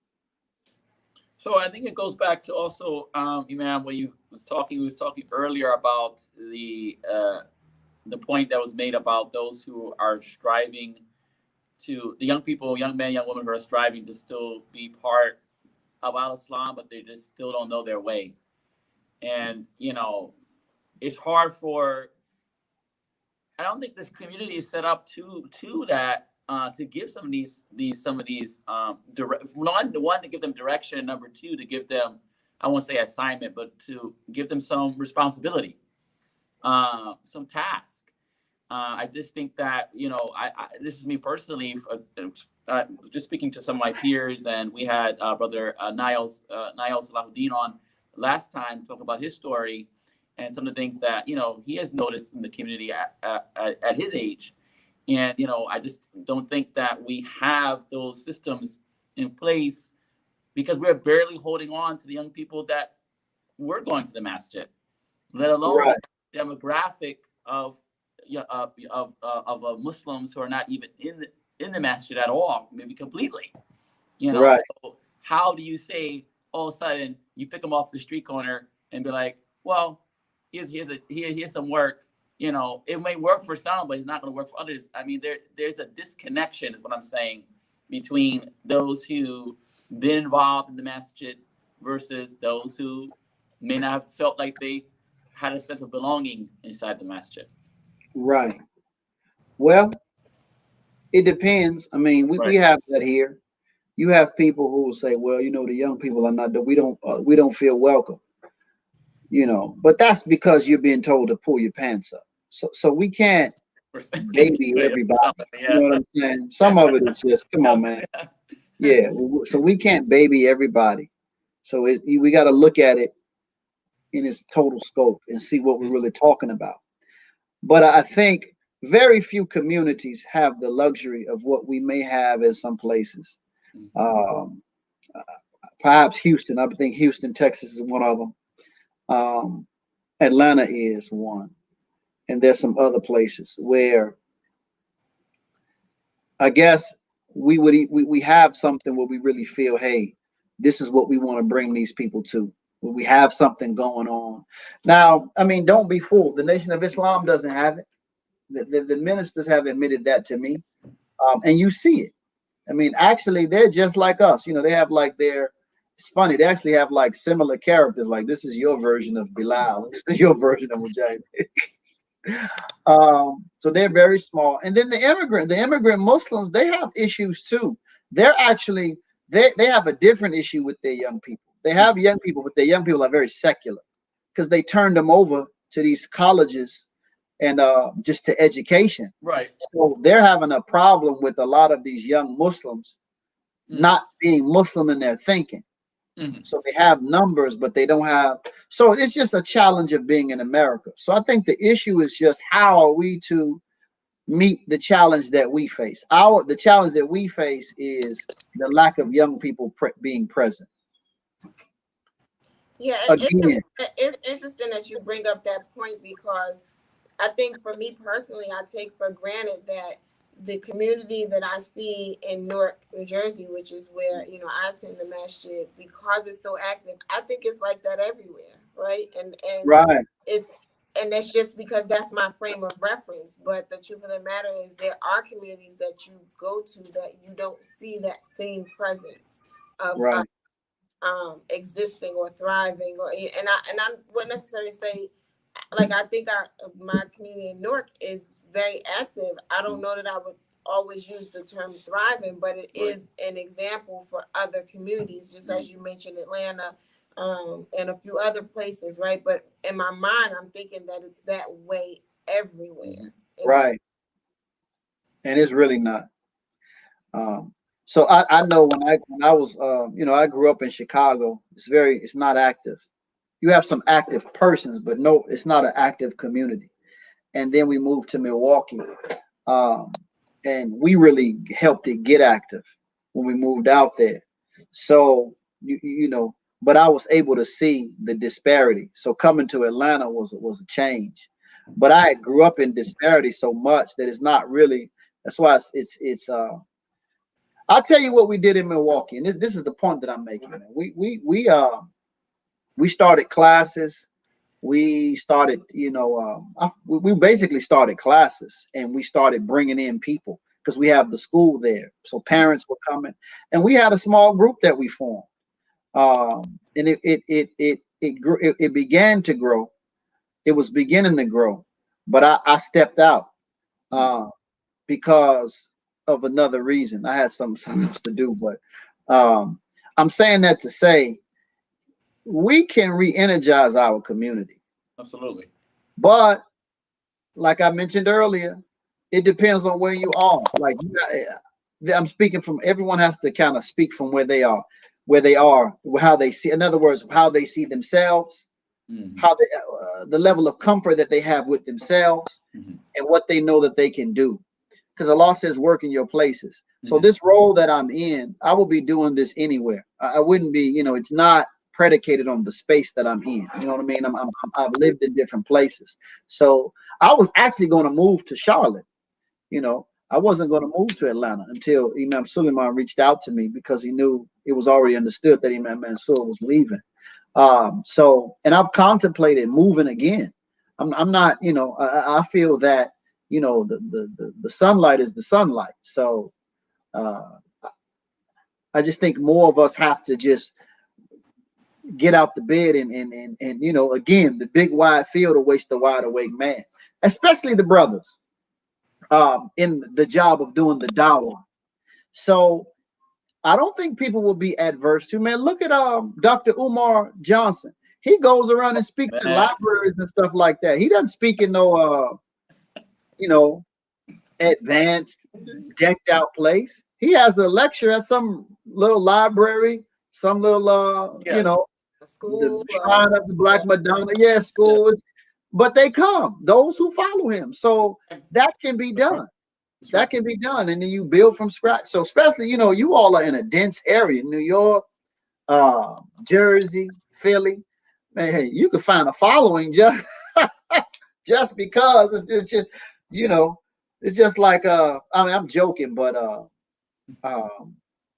you all are in a dense place. We call it the New Freedom. We call it the New Freedom region.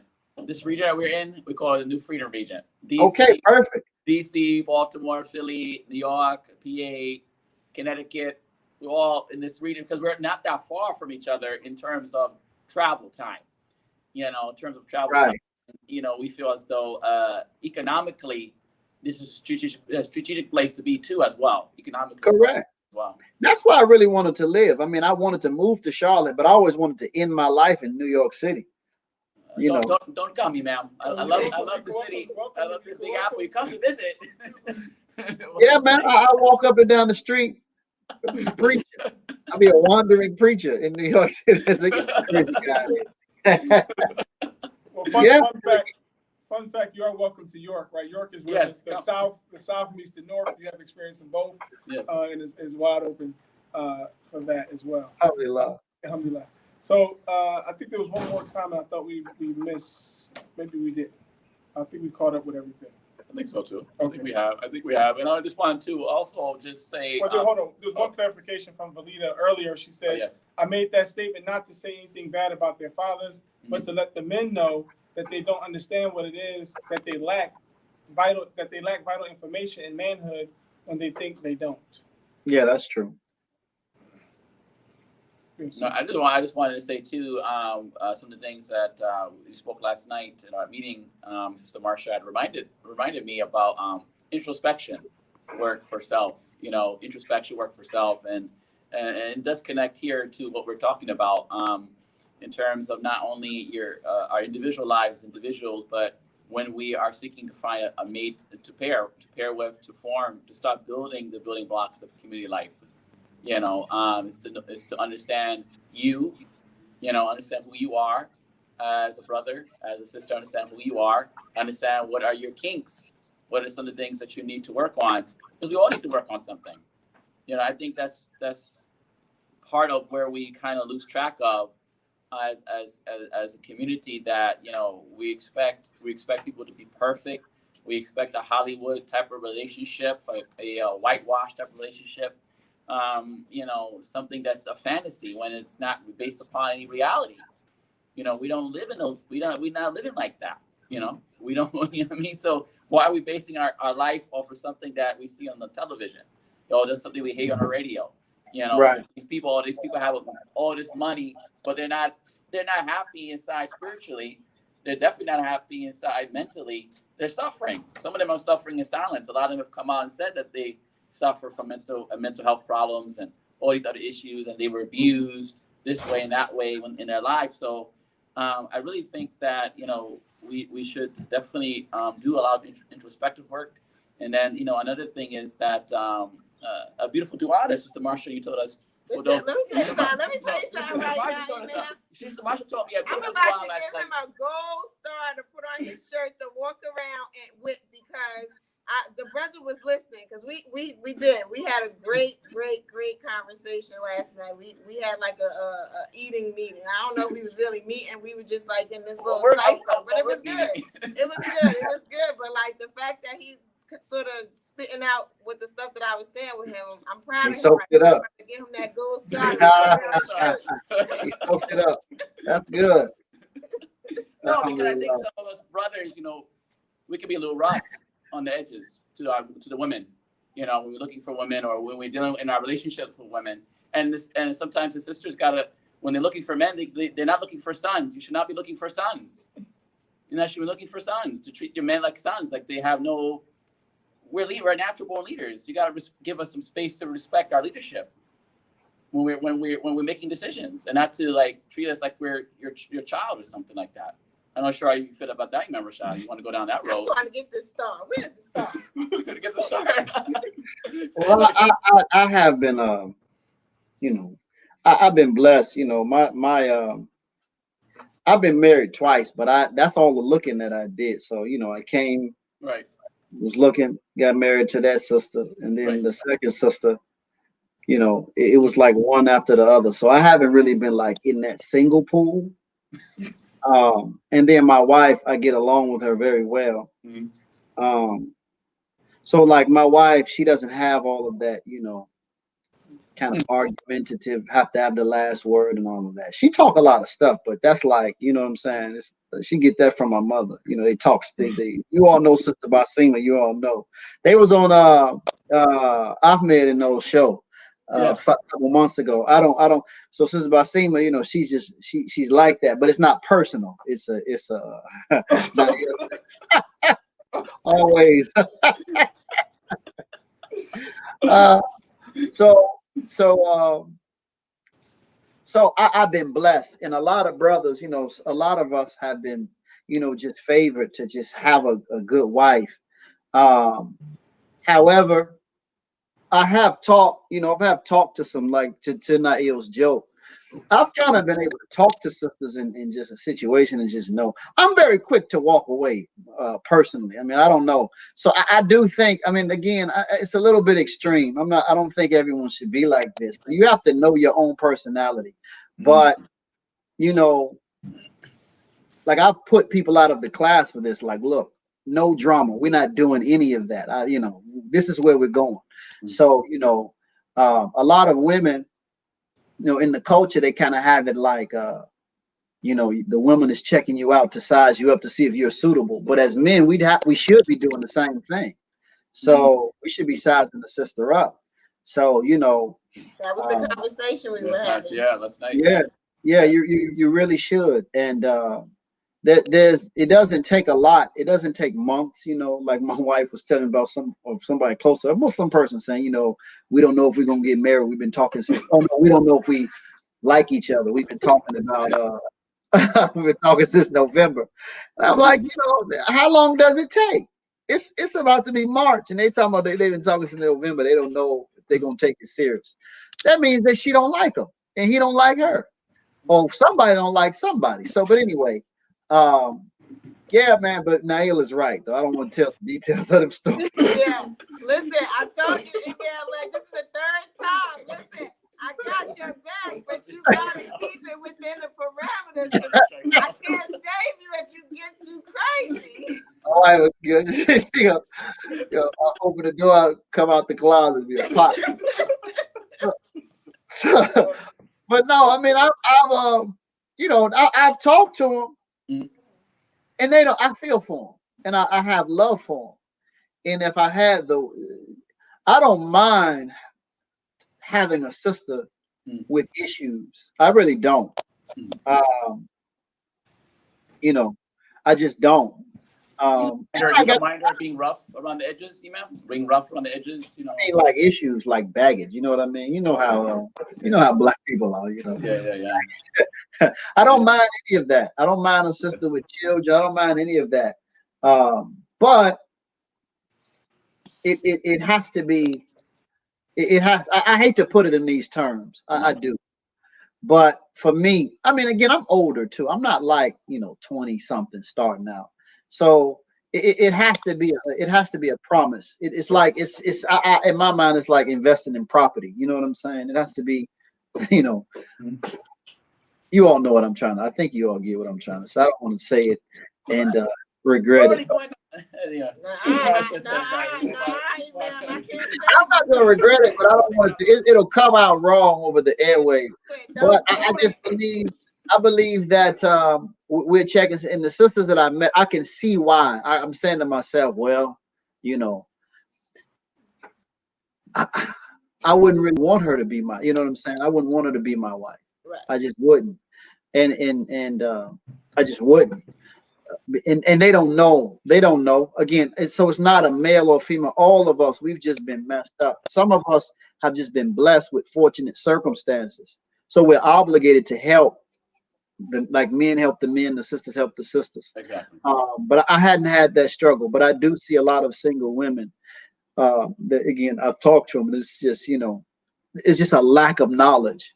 For example, I'll give you this as an example, just for the sake of women don't understand. Like a lot of this is true just in the black community. A lot of women lead with, or they talk about what they do. Like, you know, I have a master's degree from Spelman or whatever you can get from Spelman. I just made that up. And you know, this is, you know, I'm a nurse. The average brother really doesn't care about all of that, and women just don't know that. I have a friend, I love her. Oh, I love her, beautiful sister. And she has like businesses and all of this stuff. She just can't get a husband. She doesn't realize she should just get some better clothes. And I don't like to talk because this was all our conversation last night. Yeah, she just doesn't get it.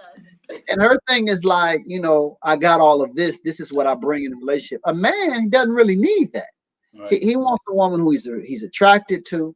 Men are very physical. He's attracted. Like women, women will do that. Like they'll see a picture of her, like, no, no, no. They really shouldn't do that. The average man, if he can get a chance to talk to her, and if he's a, of course, a quality person, and not, even though he's not that attractive, he can probably get another date, another meeting. Because women are much more mental. But a man, if he's not attracted to her, no matter how well they get along, he's going to be like, well, she's a cool sister, so I wish that. Men have to be attracted. And she has to be a source of comfort for him. That's all. So all of these things about degrees and da-da-da, we talked about this a little bit before. Men don't really care about that. They just don't. And so a lot of sisters that I know of they're doing all of these things. For a lot of men, it's as a man. Now I'm talking about me now, and I don't, my wife doesn't pay bills or anything. But for me, I'm looking at that like, okay, well, how available is she to support what I'm doing? You see what I'm saying? How available is she to be my helpmeet? Does she cook? I'm looking at those real questions because you're doing all of this stuff. Those things are not attractive to me. Only if we're going to do it together. Like, look, I can boost your business. Now, when a woman can augment a man in that regard, then that's different. You are bringing something. So I think that there's just a fundamental disconnect in how we communicate. We don't even know what the other's looking for. And what has occurred? The man and what the man does traditionally has been lifted up as the thing to be done, the thing of value. And that has also been put upon women. So the value of the woman in her traditional role has been put down. So women measure themselves by a new standard. And it's just confused. And this doesn't even incorporate men who leave women high and dry and all of that stuff. So women feel like, hey, I have to protect myself. This doesn't even incorporate all of that. So we just have these compounded problems that keep us from functioning in a healthy way. So to your point, Bilal, when a woman is trying to, boss you around, I mean, it's like, assalamu alaikum. I mean, it's just that simple. It's like leave meeting. Like it's literally that simple. Like, okay, assalamu alaikum. Wa rahmatullahi wa barakatuh. I'll do it. Yeah, no, we were definitely having this conversation last night, and it was a good one because we talked a lot about doing that introspective work, knowing who you are, knowing what you're looking for, knowing that when it comes before you and it's not what you've already determined that you're looking for, to be able to do what you just said, assalamu alaikum, like that's not it, right? Like, what's the point in going further if that's not it? Right. So then you move forward and you look for what is it, making sure that you keep your I think Sister Sajda is the one who talked about the list before, right? Making sure you keep that list before you so that you're not choosing something that doesn't work. And obviously, like you said, the whole issues thing, I'm obviously recognizing that as a people, we've been through some stuff, right? So there's going to be some residue of those things that are present when we're looking for our mates. But, again, you still have to do that introspective work to know, well, okay, how much of this can I really deal with? You know what I mean? Like, correct. If you can handle it, then just deuces, peace out. But just knowing that that's a reality as well. But then I wanted to, and I don't know how much time we have left, but I wanted us to sort of talk a little bit about, we're talking about establishing family life, and we've been talking about that for the past few segments that we've been doing on the community life. But like, I guess for the people who are ready, right?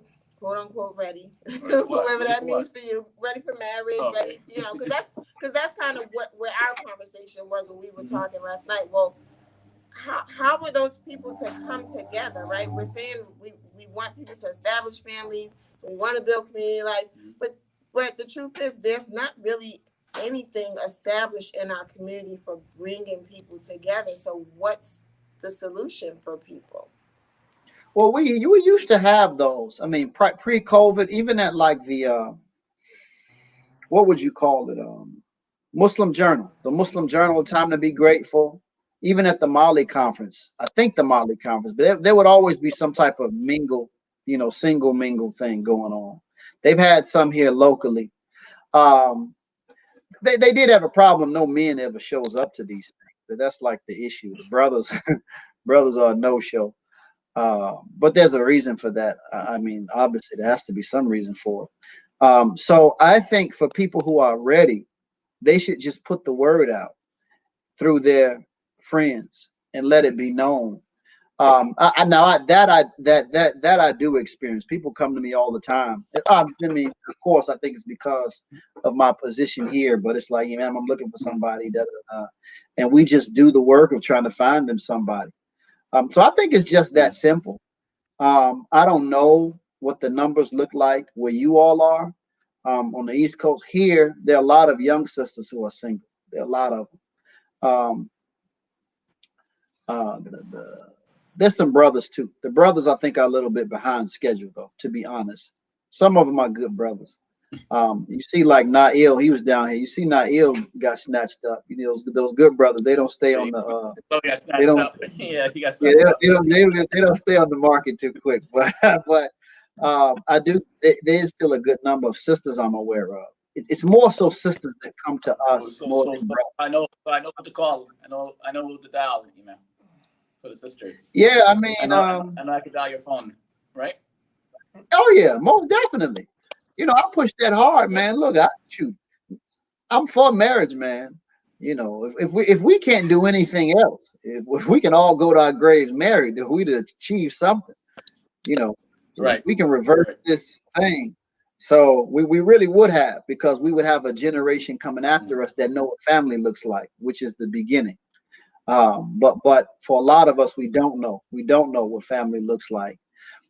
Even for like what Valita was saying, there may be fathers present, or a lot of us are blended families. Like I grew up in a step family. So that's not bad. I mean, Allah is merciful in providing that for us, but just that common experience that most human beings have of a mother and father. Like, this is my actual dad who I came from. This is my actual mother. That's rare for for so many of us. I mean, and you all know the statistics now with the Black family. So if we could have overcome that, we would have taken a major step to being a normal people anymore. Because right now, because we lack in these basic ways, we're abnormal. So what I would do, I would just put the word for those who are ready. You just have to vocalize it. Let people who are in certain areas or places know and do the work. And me, for brothers, I wouldn't really recommend this for sisters. For a brother, I go find me if I couldn't find a sister in the community, I would go make a sister. Go to one of these where you be at, Bilal, one of these HBCUs. Say, sister, the Prophet Muhammad is the messenger of God.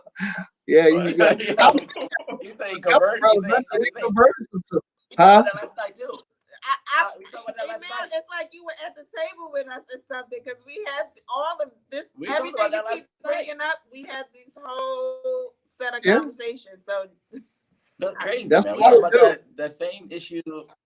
No, it is the reality, because for most of us, like you said, those who go to college, we exposed to a whole different atmosphere. For me personally, I was exposed to a whole different atmosphere that I never was exposed to when I was growing up. You know what I'm saying? So my university, even though it was quite smaller in comparison to other HBCUs, it was still a cultural shock to me. You know what I'm saying? There were Muslims there, but it was predominantly predominantly Christians. You know what I'm saying? And I told Marsha, I found it easier. I don't want to say that, but I found it easier. I have to say it. I'm gonna be honest. I found you want to get in trouble. I found it easier to talk to a Christian sister than I did a Muslim sister. I don't know why. And in fact, they found me more attractive than some of the sisters. Yeah. I've experienced that. I mean, you experienced that too. I've experienced that. I was laughing at Imam Rashad with the pause. No, I wasn't laughing at you. I was laughing at Imam Rashad pause. Like, do I touch it? Do I not touch it? That's exactly what's going on in my head. Okay, Imam, I'll call you. We'll talk about that offline. Yeah. No, that's a real thing. And again, it comes from our history. We don't know how to work with each other. So unfortunately, because we don't have sort of a natural flow with one another as Muslim brother, Muslim sister, and we do have a natural flow with people in the environment, like when we're at school, that hurts us even more, because a lot of brothers have expressed that they're more comfortable and they just experience more. So, again, everybody likes a narrative that makes them feel better. So it's very easy to say, oh, these brothers are weak, that's why they want Christians, because that makes you feel like nothing's wrong with you. Right. And I'm not saying nothing's wrong with the sisters per se, but I'm saying that something is wrong with the way we kind of deal with one another. And the brothers too. Oh, these sisters are so stiff, da da da. Well, that's not it. Maybe you just got to come correct. So it's a little bit of both. Yeah. And I think that this is a part of, again, going back to what Sister Sajda said about the how. We've never really dealt with how, as Muslims, we're to socialize. We don't have any, most things we don't have in place. So we really do, again, have to start from scratch. We have to build this thing up. Like you brothers know, when we were on the call with the brothers, we're talking about what is our way, because we really don't have a way. We do have instances where Imam Muhammad was asked specific questions and he gave specific answers. And there are a lot of other areas where we just don't have it. This is like an open, or if not a gray area. So we need to just figure it out. And what I suggest though is also to just embrace it. Don't look at it negatively. Just know this is where we are in our growth. It's not like we've been in existence for hundreds of years as a Muslim people. Other groups don't have that. We're a very new group. So we have to do the work of hashing these things out and growing into these ways. So that's just what we have to see as our challenge in the broad perspective. But immediately, Bilal, hey man, I'm sure you met somebody when you was doing the what was you at, Lincoln? Yes. Yeah, I'm sure you have some of those Lincolnites following you around.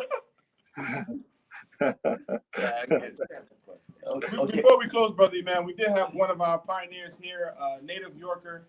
He did want to greet you and also ask you a question. Brother John. If we could bring in Brother John, you could come on, Brother John. Assalamu alaikum. Walaikum salam, my beloved brother. Brother Yahya, York, Pennsylvania, born and raised. Oh, brother, good to meet you, my brother. And we Rashad Abdurrahman. I'm from Chicago, but I'm in Atlanta now. Yes, we boast of Europe being the first capital of the United States because the Articles of Confederation were drafted here. And then, and then the minister that established a temple here, he wrote a letter to the Honorable Elijah Muhammad asking permission to open up a temple here.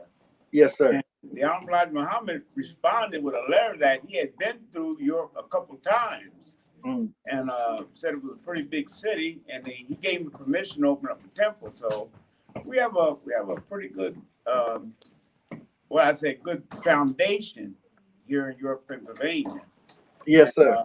Some of the people that soldiered with the Honorable Elijah Muhammad, Sister Claire and Minister Benjamin out of Washington, D.C., they were great pioneers, and they went to jail with him, and they worked with Sister Claire. So they came up and helped us establish our temple. So we have a pretty good foundation.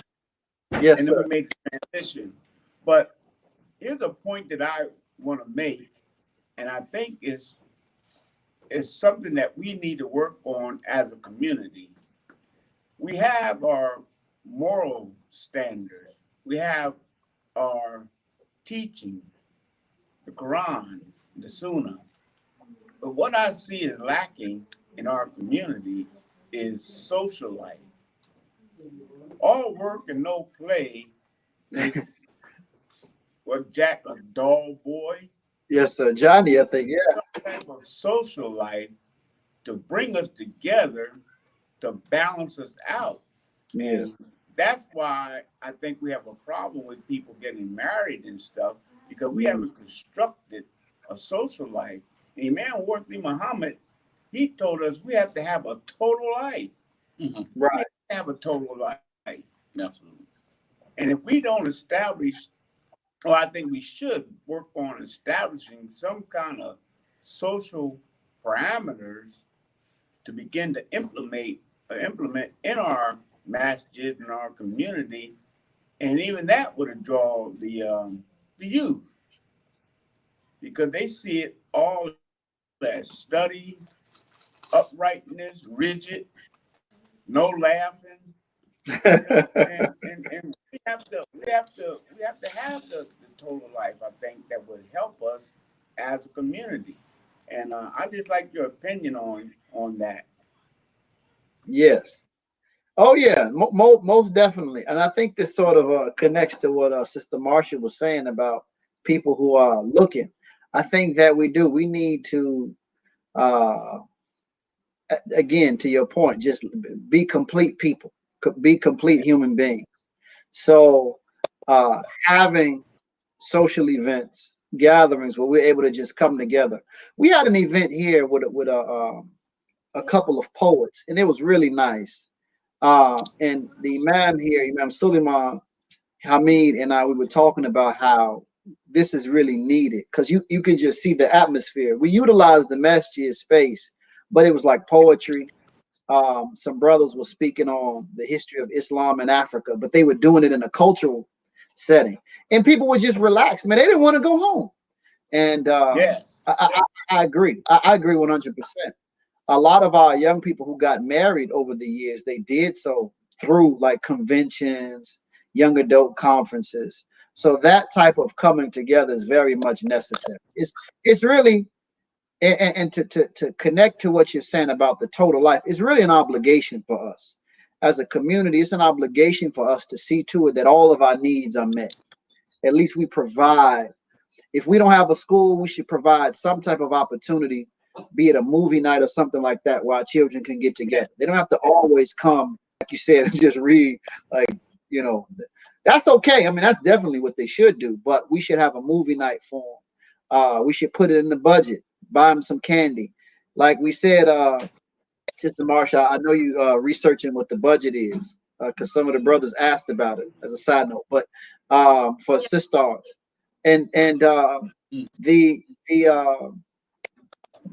singles, the married couples, even they do that here. Like we have a restaurant next door. They'll just have jazz and people come out and just kind of socialize. That's very much necessary. It's an obligation that we try our best to provide the full life for ourselves. Yeah. Brother Moses and his comedy act. We need more of that. Yes, sir. That's right. Yes, sir. Okay. Thanks for taking my question, Brother Imam, and we'd like to have you visit our local hometown of York, Pennsylvania. I'd love to. All right. Alaikum assalam, brother. So then we came up to the second hour point. We want to close out. We have a few announcements, I guess, in our closing remarks. So y'all don't have the wheel anymore. Oh, Imam like that wheel. We got to get the wheel back. Yeah. We're gonna bring the wheel back. Yeah, that was a nice. Will Faith is coming back. Yes, coming back. Not today, but it's coming back. You will have it. Okay. Next time we will have it. We'll be ready.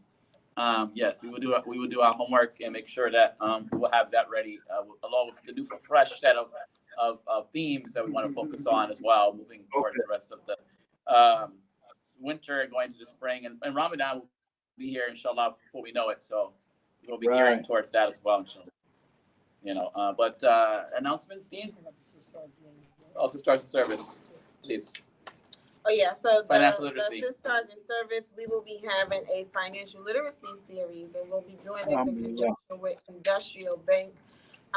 It's a Black-owned bank. It actually was previously City National Bank, and so now it's Industrial Bank.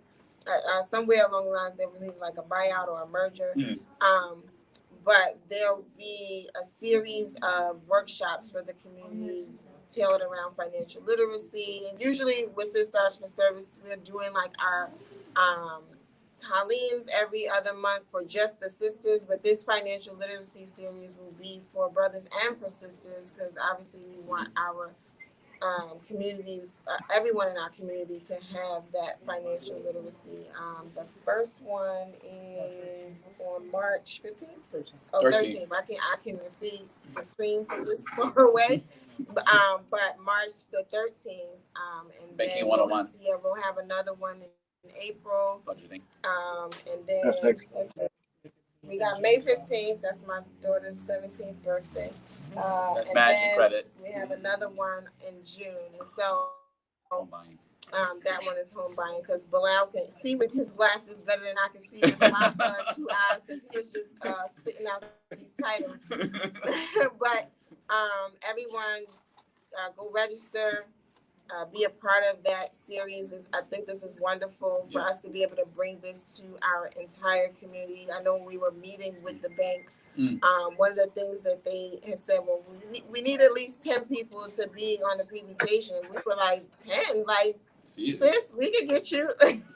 We could get you way more than 10, you know, and they were excited about that. So it's just nice to be able to present this to our community, to be able to bring in a bank of our people have established and to move in a direction of development from that perspective. So we'll be highlighting this flyer throughout the different shows that we do, but you can also catch it. It'll be on my Facebook page. It's on the Sisters in Service first Facebook page, Instagram.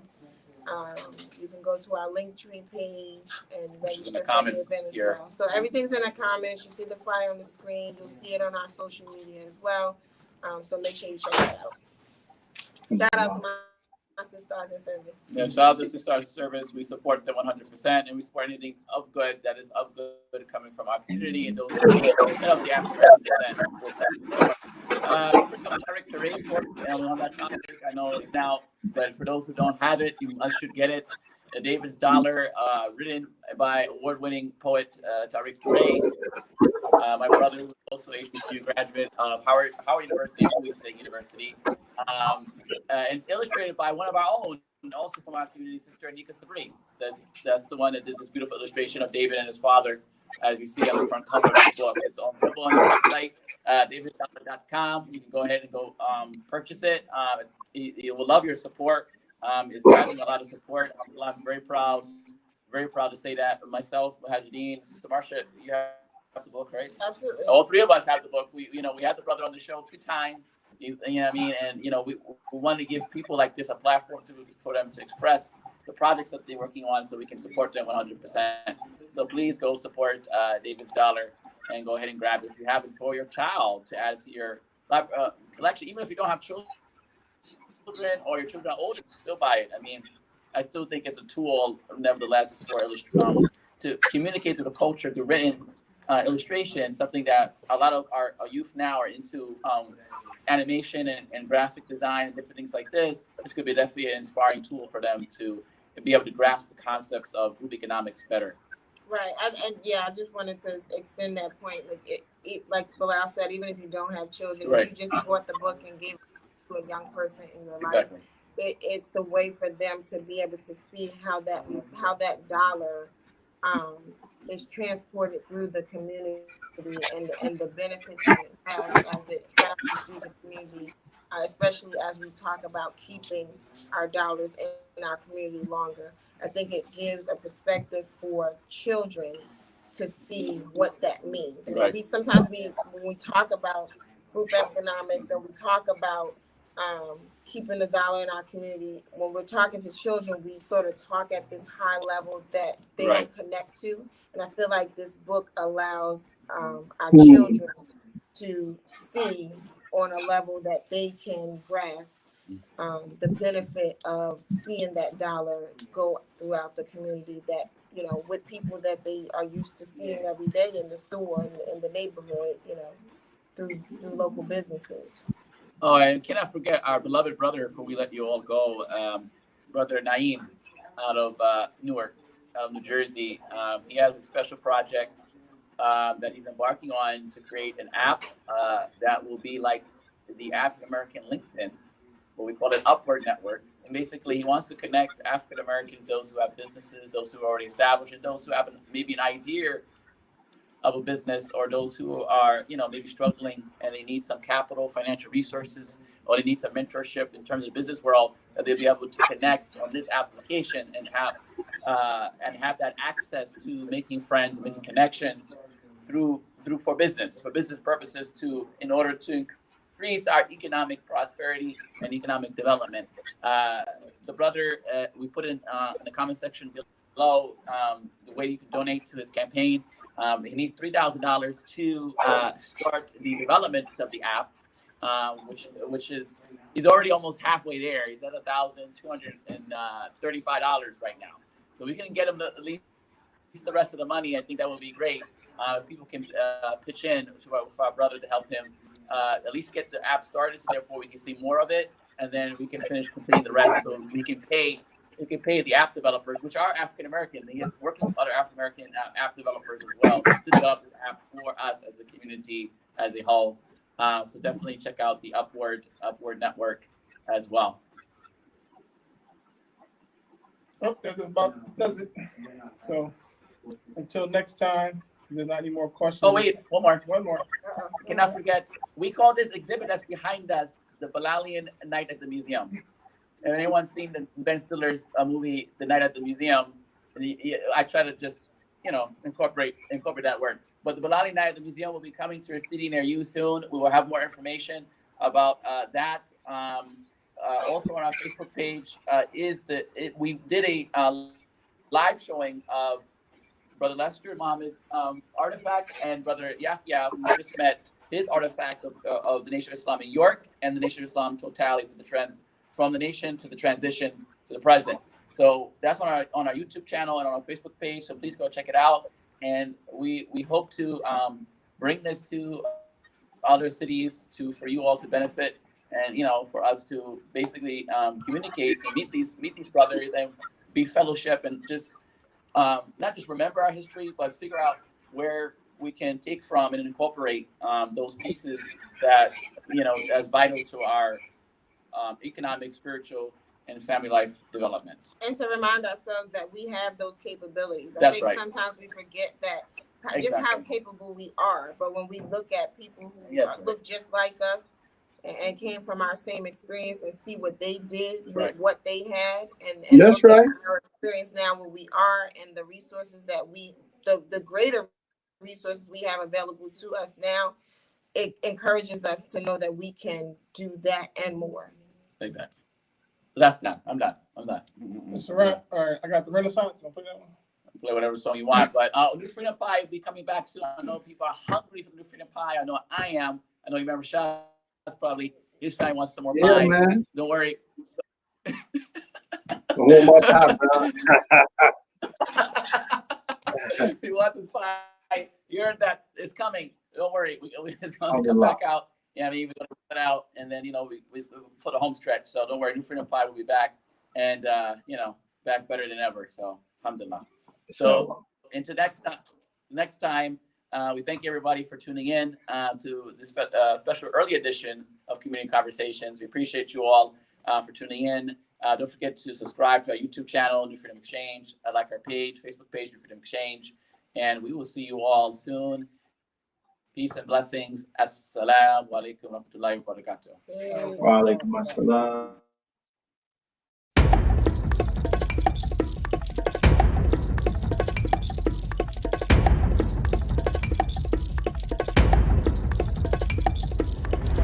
Ensemble, mes frères, mes sœurs, nous allons commencer une nouvelle lutte, une lutte sublime qui va mener notre pays à la paix, à la prospérité et à la grandeur.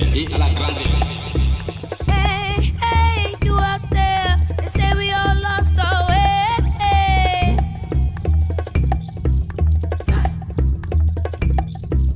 Hey, hey, you out there, no things change day to day. But we all know which way to go. We all know which way to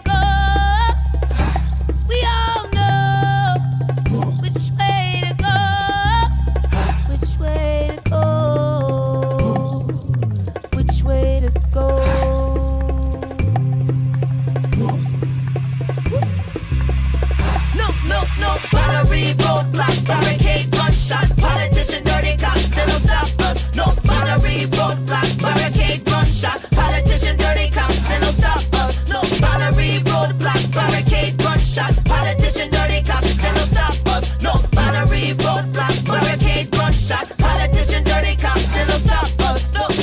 100 million feet on the pavement. On the pavement. 100 million eyes on the prize. On the prize. And we ain't got no fear in our hearts No now. fear. And we ain't about to run no hide. You know they can't cage change. Can't cage it. You know they can't kill justice. Can't kill it. You know they can't persuade us with their corporate media. You know we don't trust it. All in together now, kind of hold us down. All in together now, black, white, red, yellow, brown. All in together now, kind of hold us down. All in together now, black, white, red, yellow, brown. Done with them tribal war, time for unity. Spiritual therapy, guide us back to reality. Roots extends to the heavens. Leaders with pure intentions. You can find us in the trenches. Been abused, colonized, exploited for too long. Overworked, under attack, spirit is too strong. Once upon a dreamer, we gather at the river, move as one to the next destination. You know they can't cage change. Can't cage it. You know they can't kill justice. Can't kill it. You know they can't persuade us with their corporate media. You know we don't trust it. All in together now, kind of hold us down. All in together now, black, white, red, yellow, brown. All in together now, kind of hold us down. All in together now, black, white, red, yellow, brown. No boundary, roadblock, barricade, gunshot, politician, dirty cop, they don't stop us. No boundary, roadblock, barricade, gunshot, politician, dirty cop, they don't stop us. No. Je vous demande à tous d'oublier les querelles tribales qui nous épuisent, Je vous demande à tous de ne reculer devant aucun sacrifice pour assurer la réussite de notre grandiose entreprise.